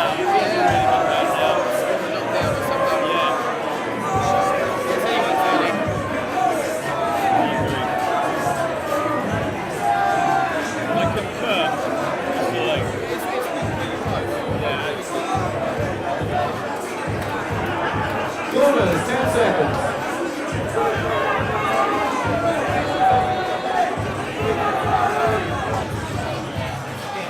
Well, whoever comes out on top here, they both would have earned each other's respect. Terrific 3 rounds, and well, you'd expect the 4th to live up to it. They both start fast. Pitfield opening up with combinations. 2 minutes separates one of these men from that WCBL title belt. Caspell jabs, swings and misses a left. Pitfield lands a clean right on the chin. Caspell takes it well. Comes back with a combination of his own. Pitfield covering up well this time. Bit of blood from the nose of both men. Battle scars from what's been a terrific 4-round encounter. Pitfield just missing with that jab. Lunges in again. Is Caspell just trying to save himself a little bit of energy for a final rally or two? First 50 seconds down, about 1:10 to go in this final round. Pitfield again swings with the right, swings with the left, lands both. Caspell hangs on. Who's got more in the tank for this final minute? Brief recess, much needed break as the noses of both men pouring with blood. Pitfield needing to get his cleared up too, you would think. Recess box on.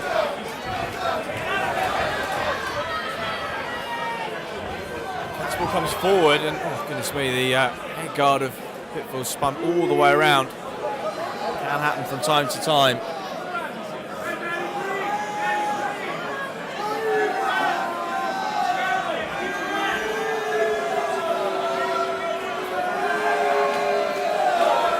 Bloodied face of Richard Pitfield as that head guard is adjusted, the face wiped of blood. Forward they come again, around 50 seconds to go. Pitfield lands another couple of good shots on the inside. Caspell takes them well. Really, you'd have to say, as the contest has gone on, it's been Pitfield who's been the busier of the two. Caspell's still there, taking everything that he's had to throw at him. Caspell missing with that jab. He's muscled back onto the ropes. 20 seconds to go. Feel that Caspell perhaps needs a knockdown now. He's got to pull something out of the bag. He walks onto a right hand. Caspell opening up again. Pitfield lands a 3-punch combination. That one rocked Caspell back onto his heels. Pitfield now opening up, but Caspell still fighting back. And that is a terrific end to a terrific 4-round title contest. Matt Caspell, Richard Pitfield, take a bow, lads. Absolutely tremendous. And whoever does get the nod is a worthy champion.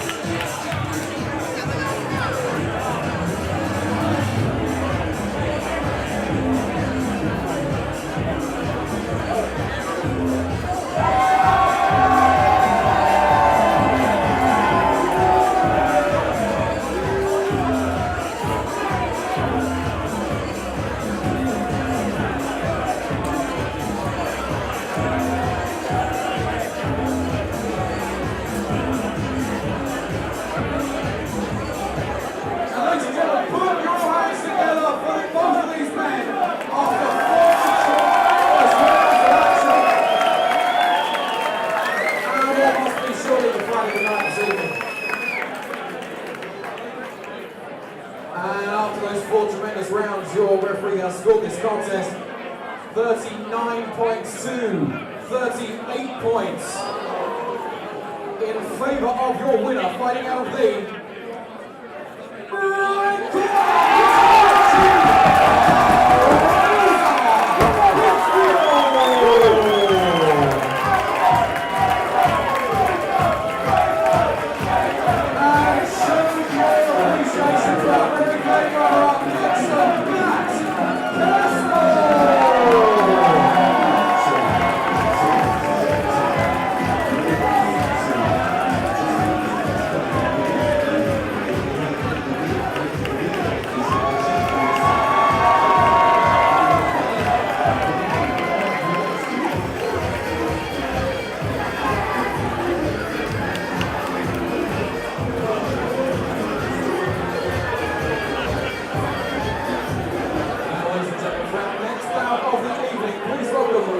red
Smith, the accountant from Croydon.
To the normal scheduled distance of 3 2-minute rounds.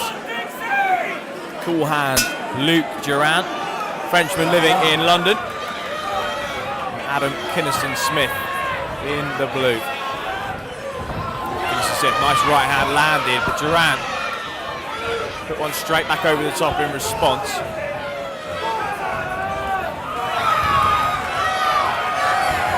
Durant made Kinnison Smith spin around there, perhaps a little bit wary of his power early on. Good work from the Frenchman.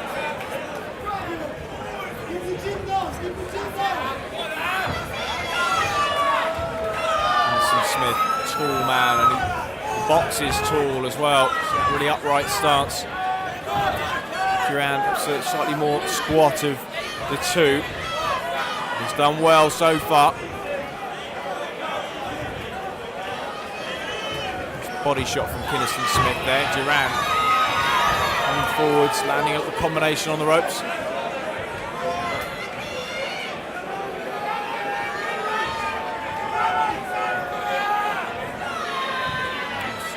Jab from Kinnison Smith there.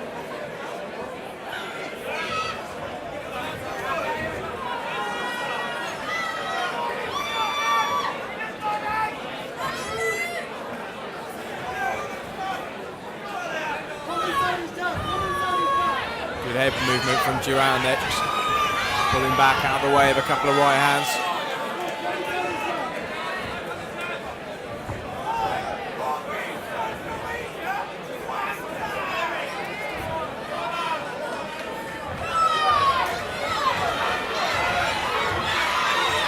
A bit of reddening at the nose of Kinnison Smith there.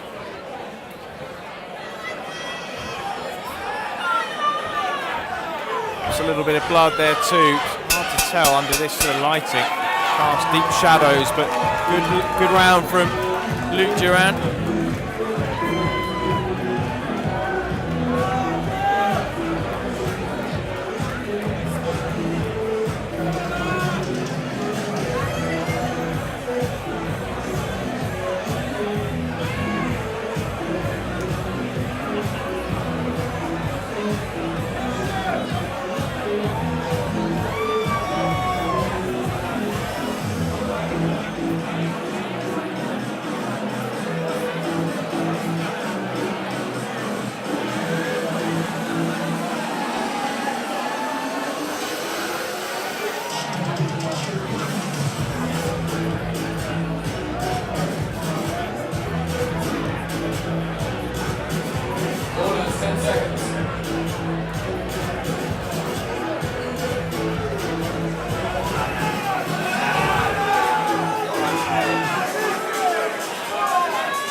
Durant in the red corner, Kinnison Smith in the blue.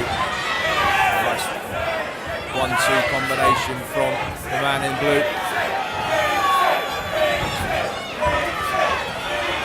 Frantic start to round number 2. Durant piling on the pressure. The legs of Kinnison Smith just buckle there. Did he just lose his balance? Seems to be okay. Lands a nice long rangy jab. He's got the longer reach of the two men, that's for sure. Advisable for him to keep this one at distance, because Durant, when he does get on the inside, is proving to be dangerous thus far. This is better work from Kinnison Smith, and Durant again ate those shots and has caught him with 3 or 4 really solid right hands, and Kinnison Smith is really struggling here. Durant piling on that pressure. Now there is blood from the nose of Kinnison Smith.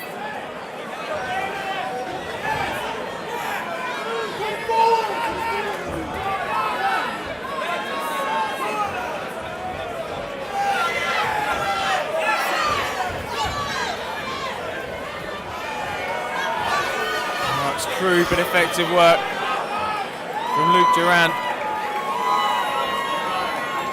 That blood really starting to pour from the face of Adam Kinnison Smith, and he doesn't realise the extent to which it was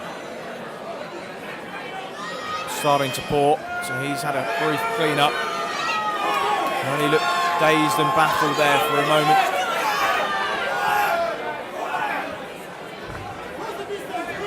Fainting with the feet, pouring out that long jab, missing with the right hand. Oh, Durant clubbing right hand, catches the man in blue, side of the head.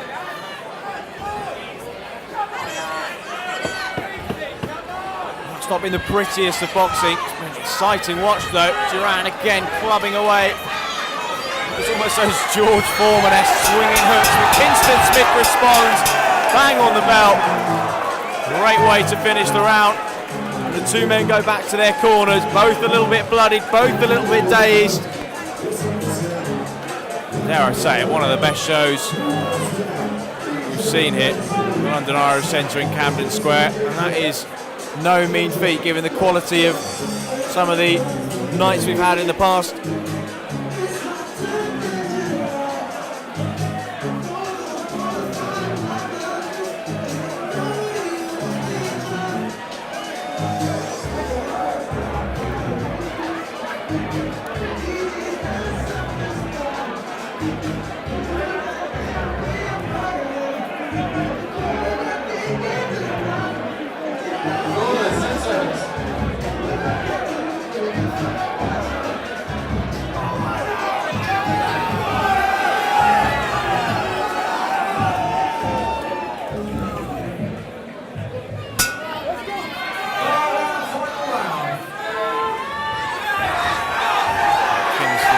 Starting fast, Durant been boxing fast for the duration of the contest. Who can really stamp their mark on this third round? I feel that there's perhaps a knockdown in this one somewhere. Both men really swinging away and both have landed clean on occasion. Good right hand from Kingston Smith. Durant with his back to the ropes. Another right hand lands.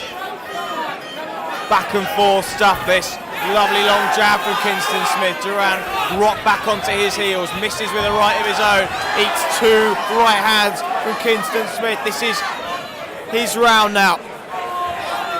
Can Durant pull something out of the bag? He's swinging away.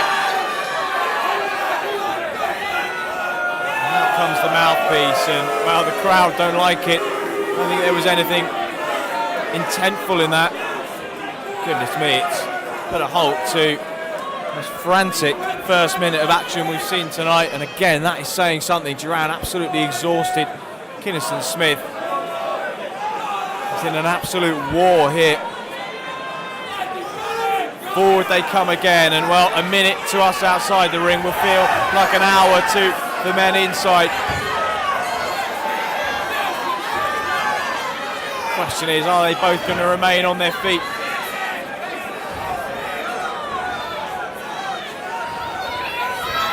Smith comes forward, left hook, right hand combination. Durant lands a right hand now, comes forward again, right hand, left hook from him. And it's just absolute chaos in there. And again, another recess head guard of Kingston Smith needs readjusting. 30 seconds on the clock, which has been paused ringside. Listen to this crowd.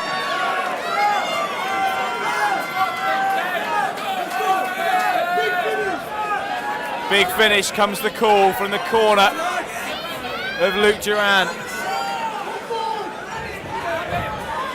Right hand from Kingston Smith.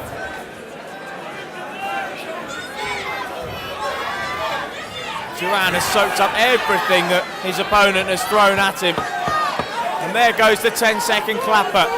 Will there be any fireworks in these final 10 seconds as the clock ticks down? Kingston Smith dives at him. Goodness gracious me, what an encounter that was. Absolutely exhausted men in there.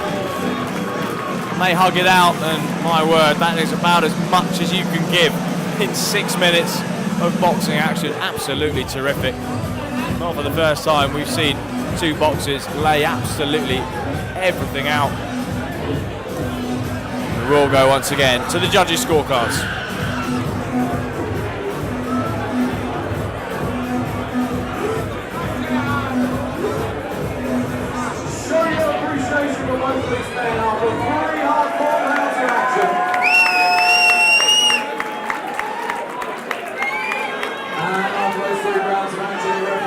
This contest 29 points to 28 points in favour of your winner, fighting out the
Nate Saunders in the red corner, Danny Collier in the blue. 3 2-minute rounds. Jab from Saunders.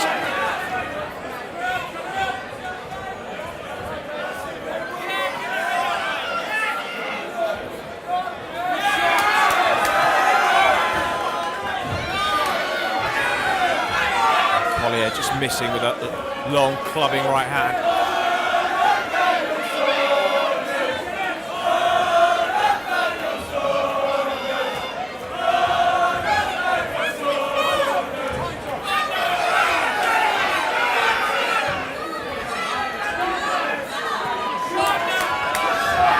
Good work from Saunders.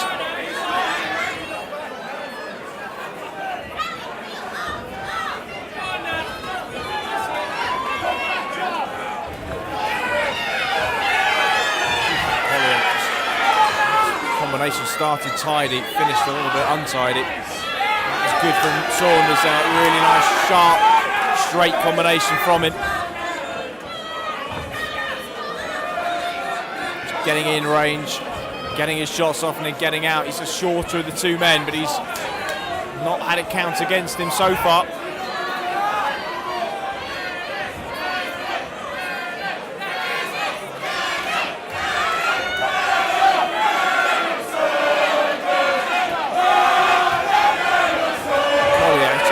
Southpaw briefly, switch hitting, turns orthodox this time. Saunders had to take a bit of punishment, but he did so, and he comes back, double jab of his own. Around about 10 seconds remaining.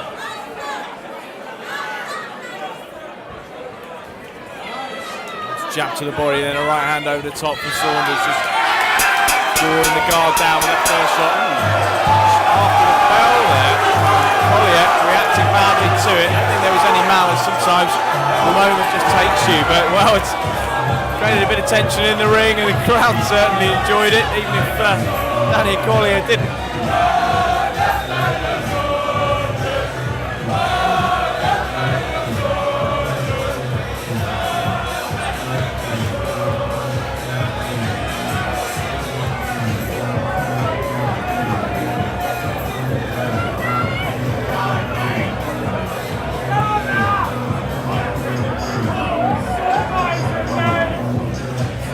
Wonder whether that will have riled up Danny Collier, whether he will come out swinging. His corner look like they're just telling him to compose himself, keep calm, but not always easy.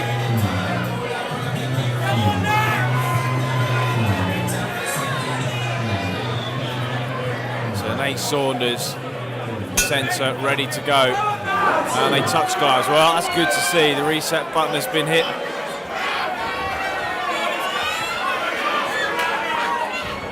Saunders has started fast. Double jab, right hand combination from him. Just Collier again with a jab. Saunders just dancing in and out of range, getting his combinations off. Frustrating Collier, who switches southpaw. Back to orthodox again.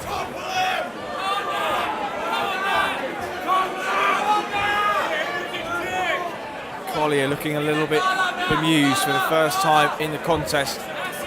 Saunders' combinations and the sharpness of his work starting to trouble the man in the blue corner. Complaining that his head guard is, you can see it's riding a little bit low over the eyes and hair division.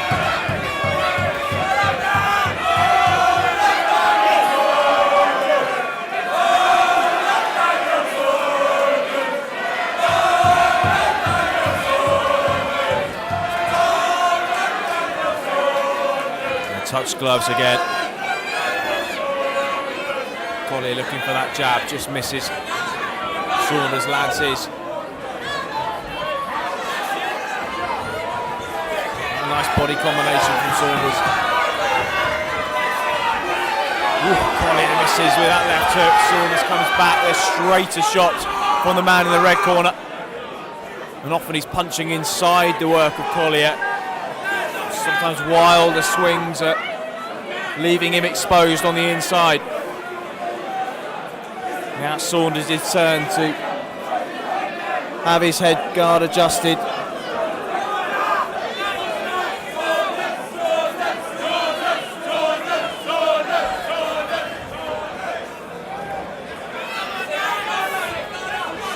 Nice overhand right there.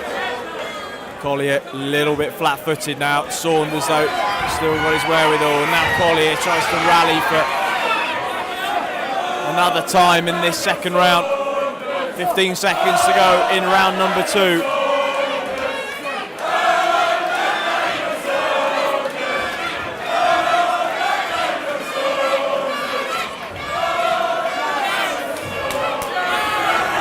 Double jab from Saunders. Good way to finish the round. 4 jabs unanswered from him. Collier really struggled in that second round after a competitive opening couple of minutes.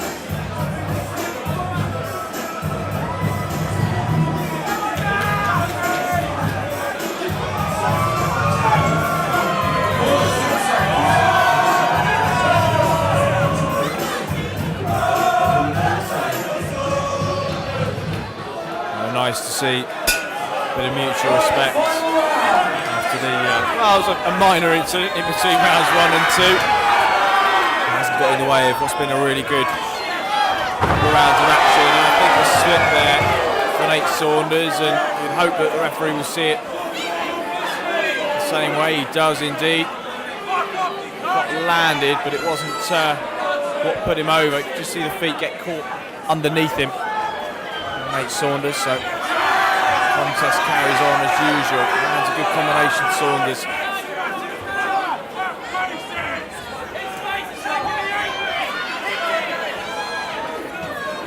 Collier trying to impose his size on the smaller man in Saunders.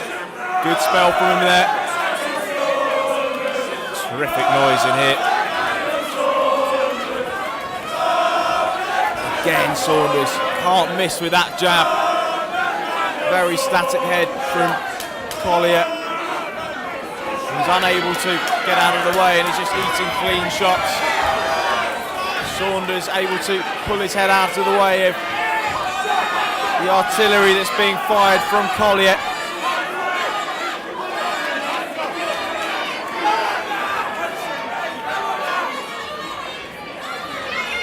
Saunders comes forward again, lands a 1-2, gets out of range. Collier looking exhausted, but he's still looking to land one big final shot. 1 minute 25 gone in this final round.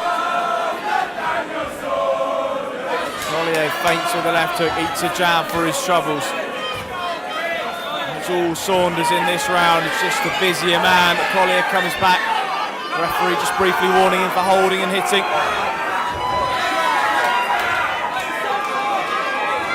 Again, he holds and hits, ignores the pleas from the referee. Back comes Saunders again, triple jab this time.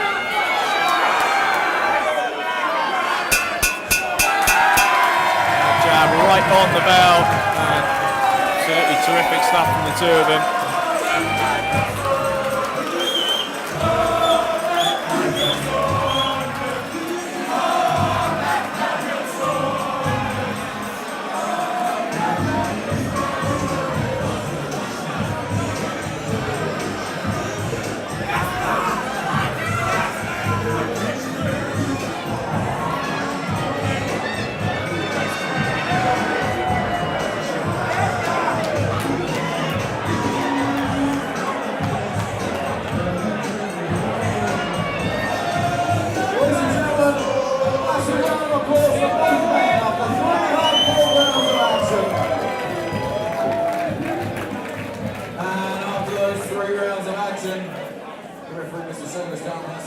Contest 29 points to 28 points in favour of your winner, fighting out of the red corner.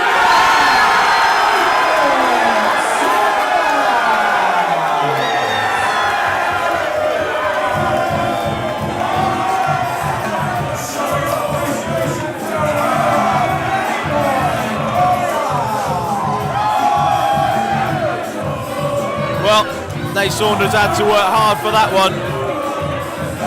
Tenacious, incredible work rate, great shots, terrific jab, and he walks away a worthy winner.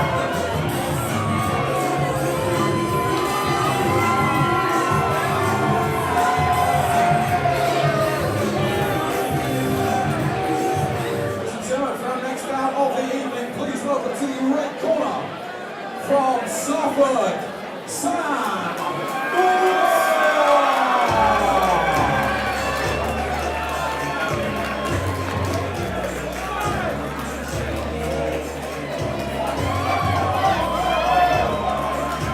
Sam Norman making his way to the ring in the red corner.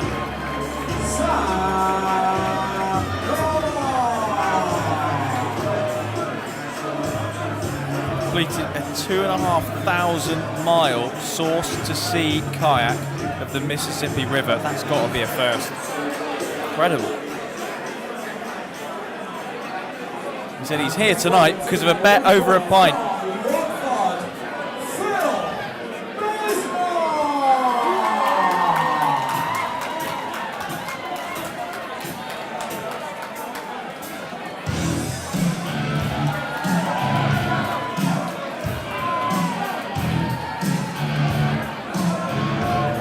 Opponent, Phil Misner, 29 years of age, based in Hertfordshire. He came across White Collar Boxing London by chance, but he's enjoyed the training and the challenge that it's brought. He said he's met some great people along the way too, and it looks as if he's been partaking in a bit of Movember as well, or maybe that's what he always sports on his top lip. Ladies and gentlemen, this WCBL rules bout to be contested over 3 2-minute rounds. Introducing to you first and fighting out of the red corner. He comes all the way from Suffolk. Please make some noise for Sam Norman.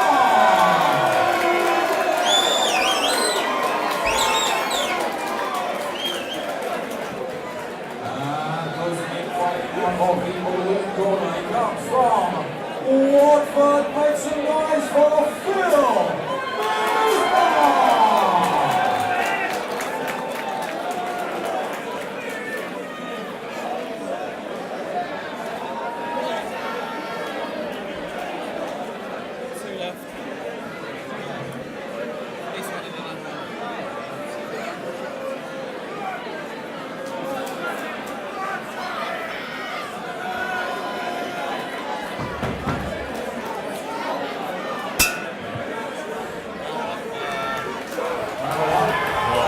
Fast start from the man in the red corner, Sam Norman.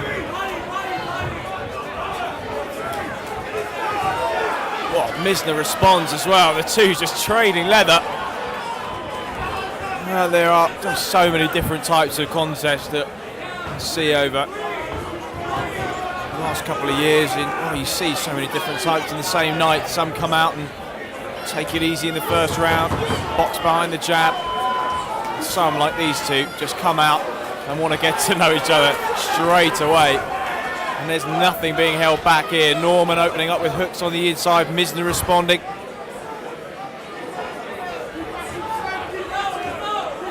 It's difficult to score as it is entertaining. Nice work from Norman. That one hurt Misner. It just momentarily, backed up onto his heels.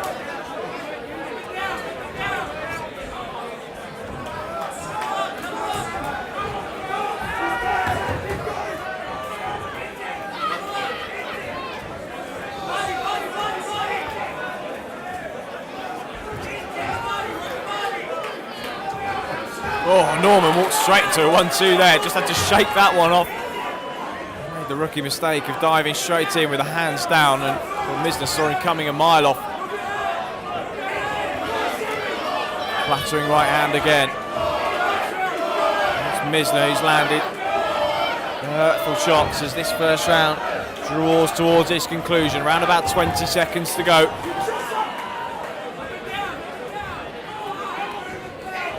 Work from Norman, started that combination low, finished it high, and he landed 4 to the head in succession.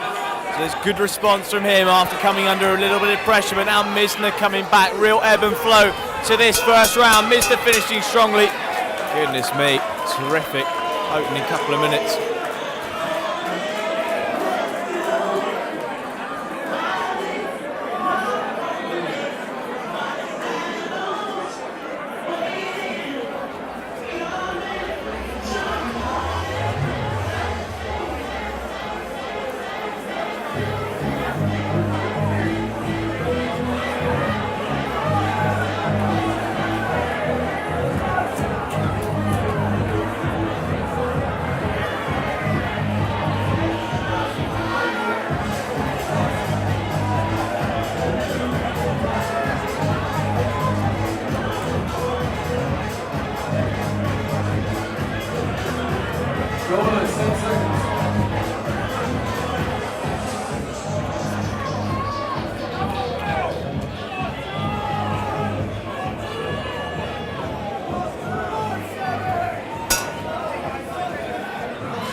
Frantic opening couple of minutes. What will the second round have in store?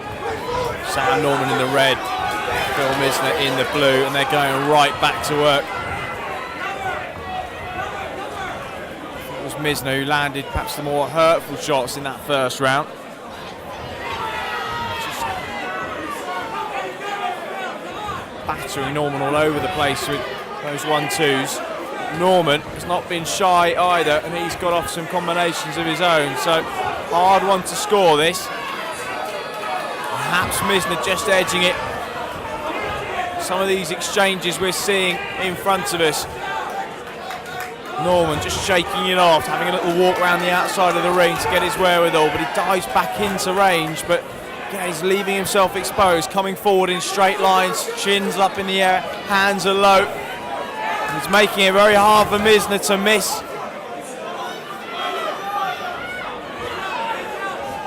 Norman circles to his left, attempts the jab, but really the jab from either man has been all but absent his first 3.5 minutes. Just wading forward with hooks and right hands. Short uppercut to the body from Norman there, then to the head. Misner responds with a right.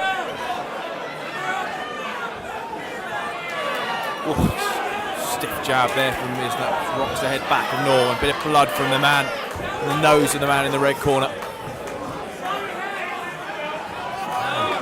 Norman spins around, and the referee will warn him for that. And when the opportunity arises, don't turn your back on your opponent. Terrific work rate from Phil Misner. Just has not stopped swinging.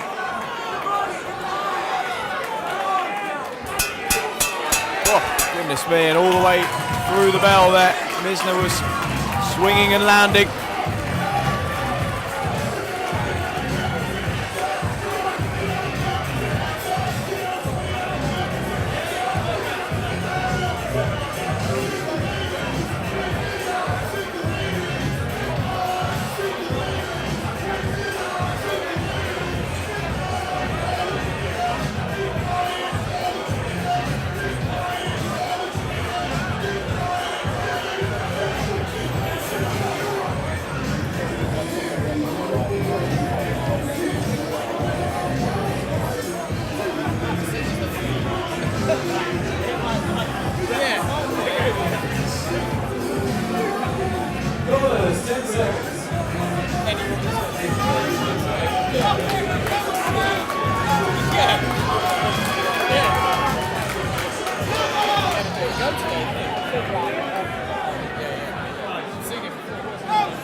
So third and final round has been a terrific encounter, and well, I can't expect that these two are going to produce anything less than they have in the first two rounds, and that's frantic action from bell to bell.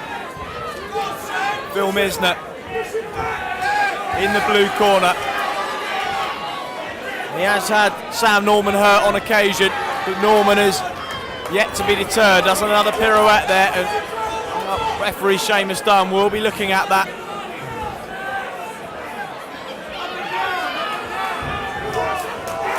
Norman now having a good spell. He's going to have to do something to turn this around, because Misner surely is in front at this stage. What can Sam Norman produce? How deep can he dig, rather? A lot of blood coming from the nose of Norman now. Misner opens up again with a 1-2 combination. Oh, but Norman's rocked him and Misner's hurt there. Hangs on and swings away, but that right hand caught him.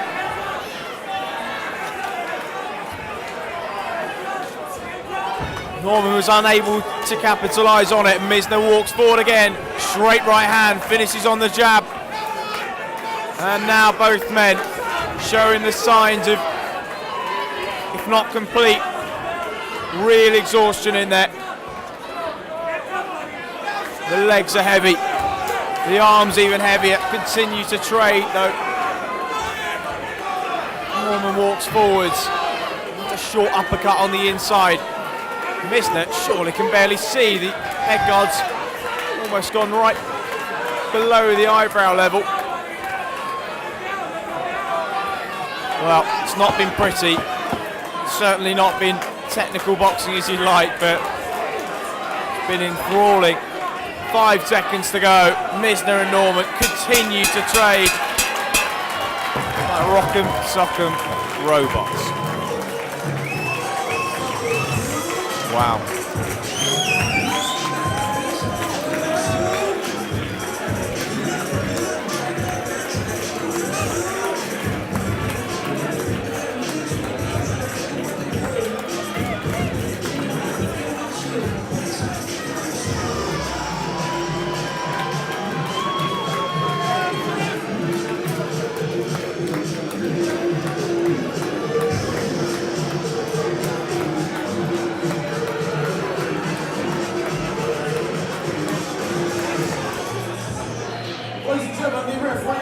Join you in applauding both boxers after an excellent 3-round contest. Show your appreciation for both men.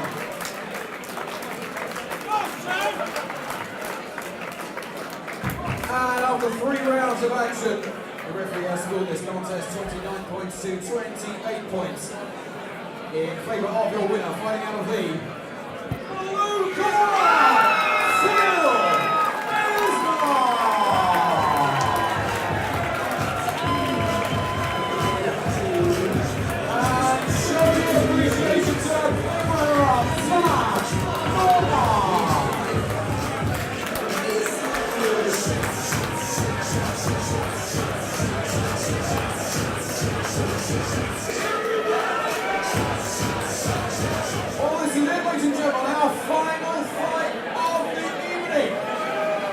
You've been a superb crowd. Thank you very much for joining us this evening. And it shows also on the Friday the 11th of December right here at the London Irish Centre.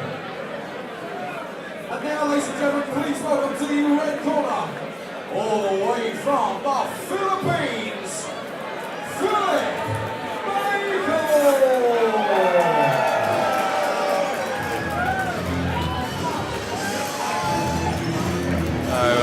Philip Michael, second to last opponent to walk in the ring. He works as an assistant editor at a films company, filmmaker at heart. Born in the Philippines, grew up in Singapore, now living and working in England.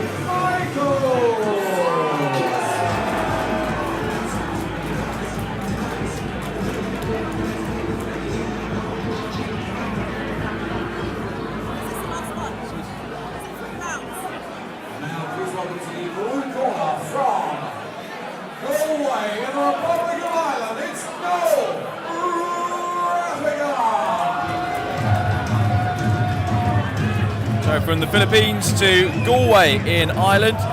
Noel Rattagan moved to London a couple of years ago, works as a health and safety advisor.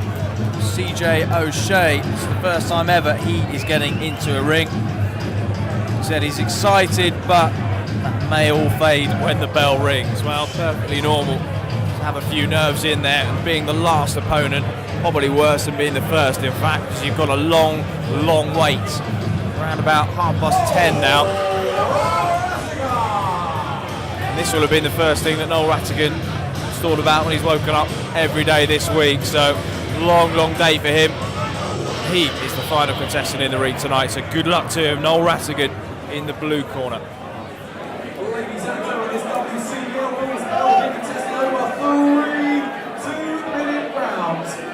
Introducing to you firstly, fighting out of the red corner. All the way from the Philippines, please welcome Philip Flip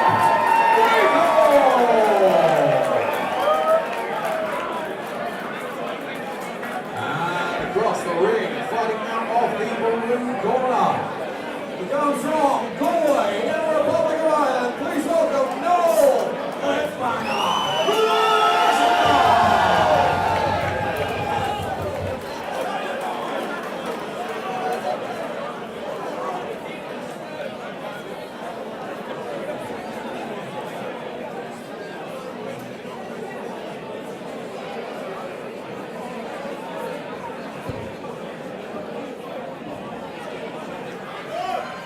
So the final contest of the evening. What a terrific evening it's been too.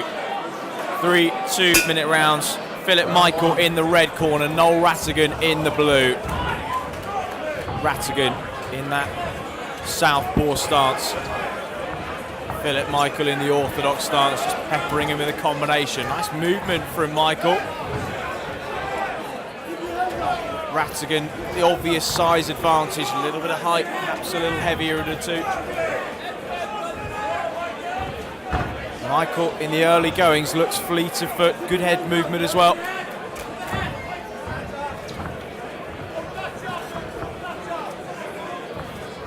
Rattagan comes in with a long telegraph 1-2. Combination to the body from Philip Michael.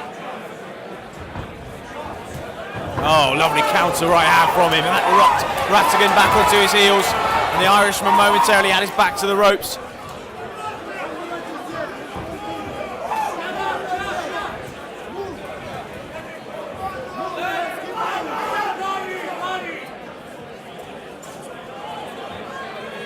And Filipino looking confident and assured in his movement in there.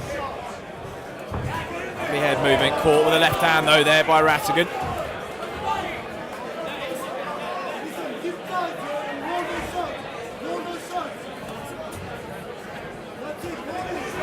Clubbing left hand again there from the Irishman. Philip Michael just taking the opportunity to have a breather. He's performed well in the first round. He's caught a couple of times by that long left hand. Doesn't appear to be particularly hurt. These are sort of slapping shots to the inside of the hand there from Rattagan, not doing any particular damage. Again, circling to his left, long left hand telegraph, but he lands it twice, banging away to the body on the inside, and Michael hangs on. The bell came just about the right time for the Filipino. Round 1 of 3 down.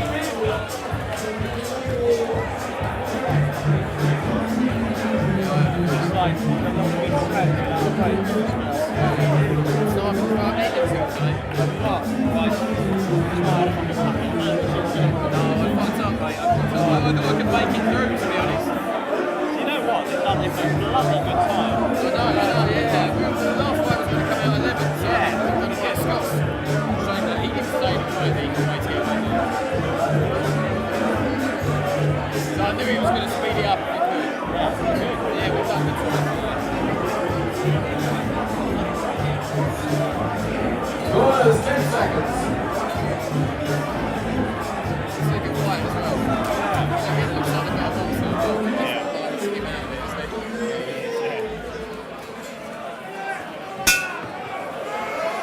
well. So second round, Philip Michael showing some competent boxing skills, but Rattagan has landed that big left hand on a number of occasions in the opening 2 minutes. That's better head movement from the Filipino. Just readjust his head guard. Again, Rattagan getting through that left hand. He's finding it hard to miss with that, and now wading in with those sort of slapping shots to the body, then goes upstairs, back downstairs too. Well, Michael looks almost undeterred by what was a pretty aggressive flurry. Just wonder who that took more out of there, Rattagan or Michael. Michael now just gathers himself again in the corner, comes back to the centre of the ring. Has he been hurt by that? The body seems to have taken a bit of a beating, as does the head too. Will he get a standing 8 count from the referee? He does. Takes a voluntary knee. That's a little bit of nous from him, making the most of his breather.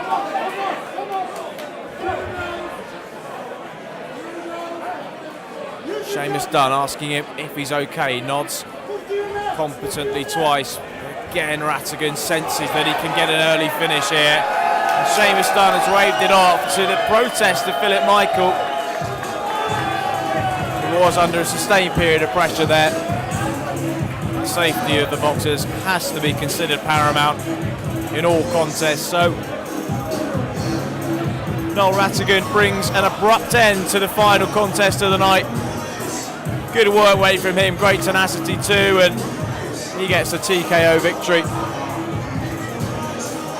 over an understandably disappointed Philip Michael. I'm sure he'll be back too.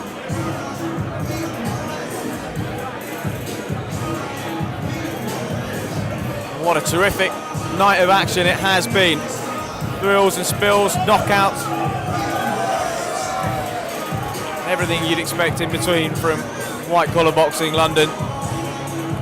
Got it all to do same time next weekend as well. And if you have enjoyed the action, head to the website www.whitecollarboxinglondon.com. You can tweet us WCB London. Head to Facebook as well, White Collar Boxing London. Check out the page there. But we will go to the official announcement. Ladies and gentlemen, show your appreciation for both boxers, please.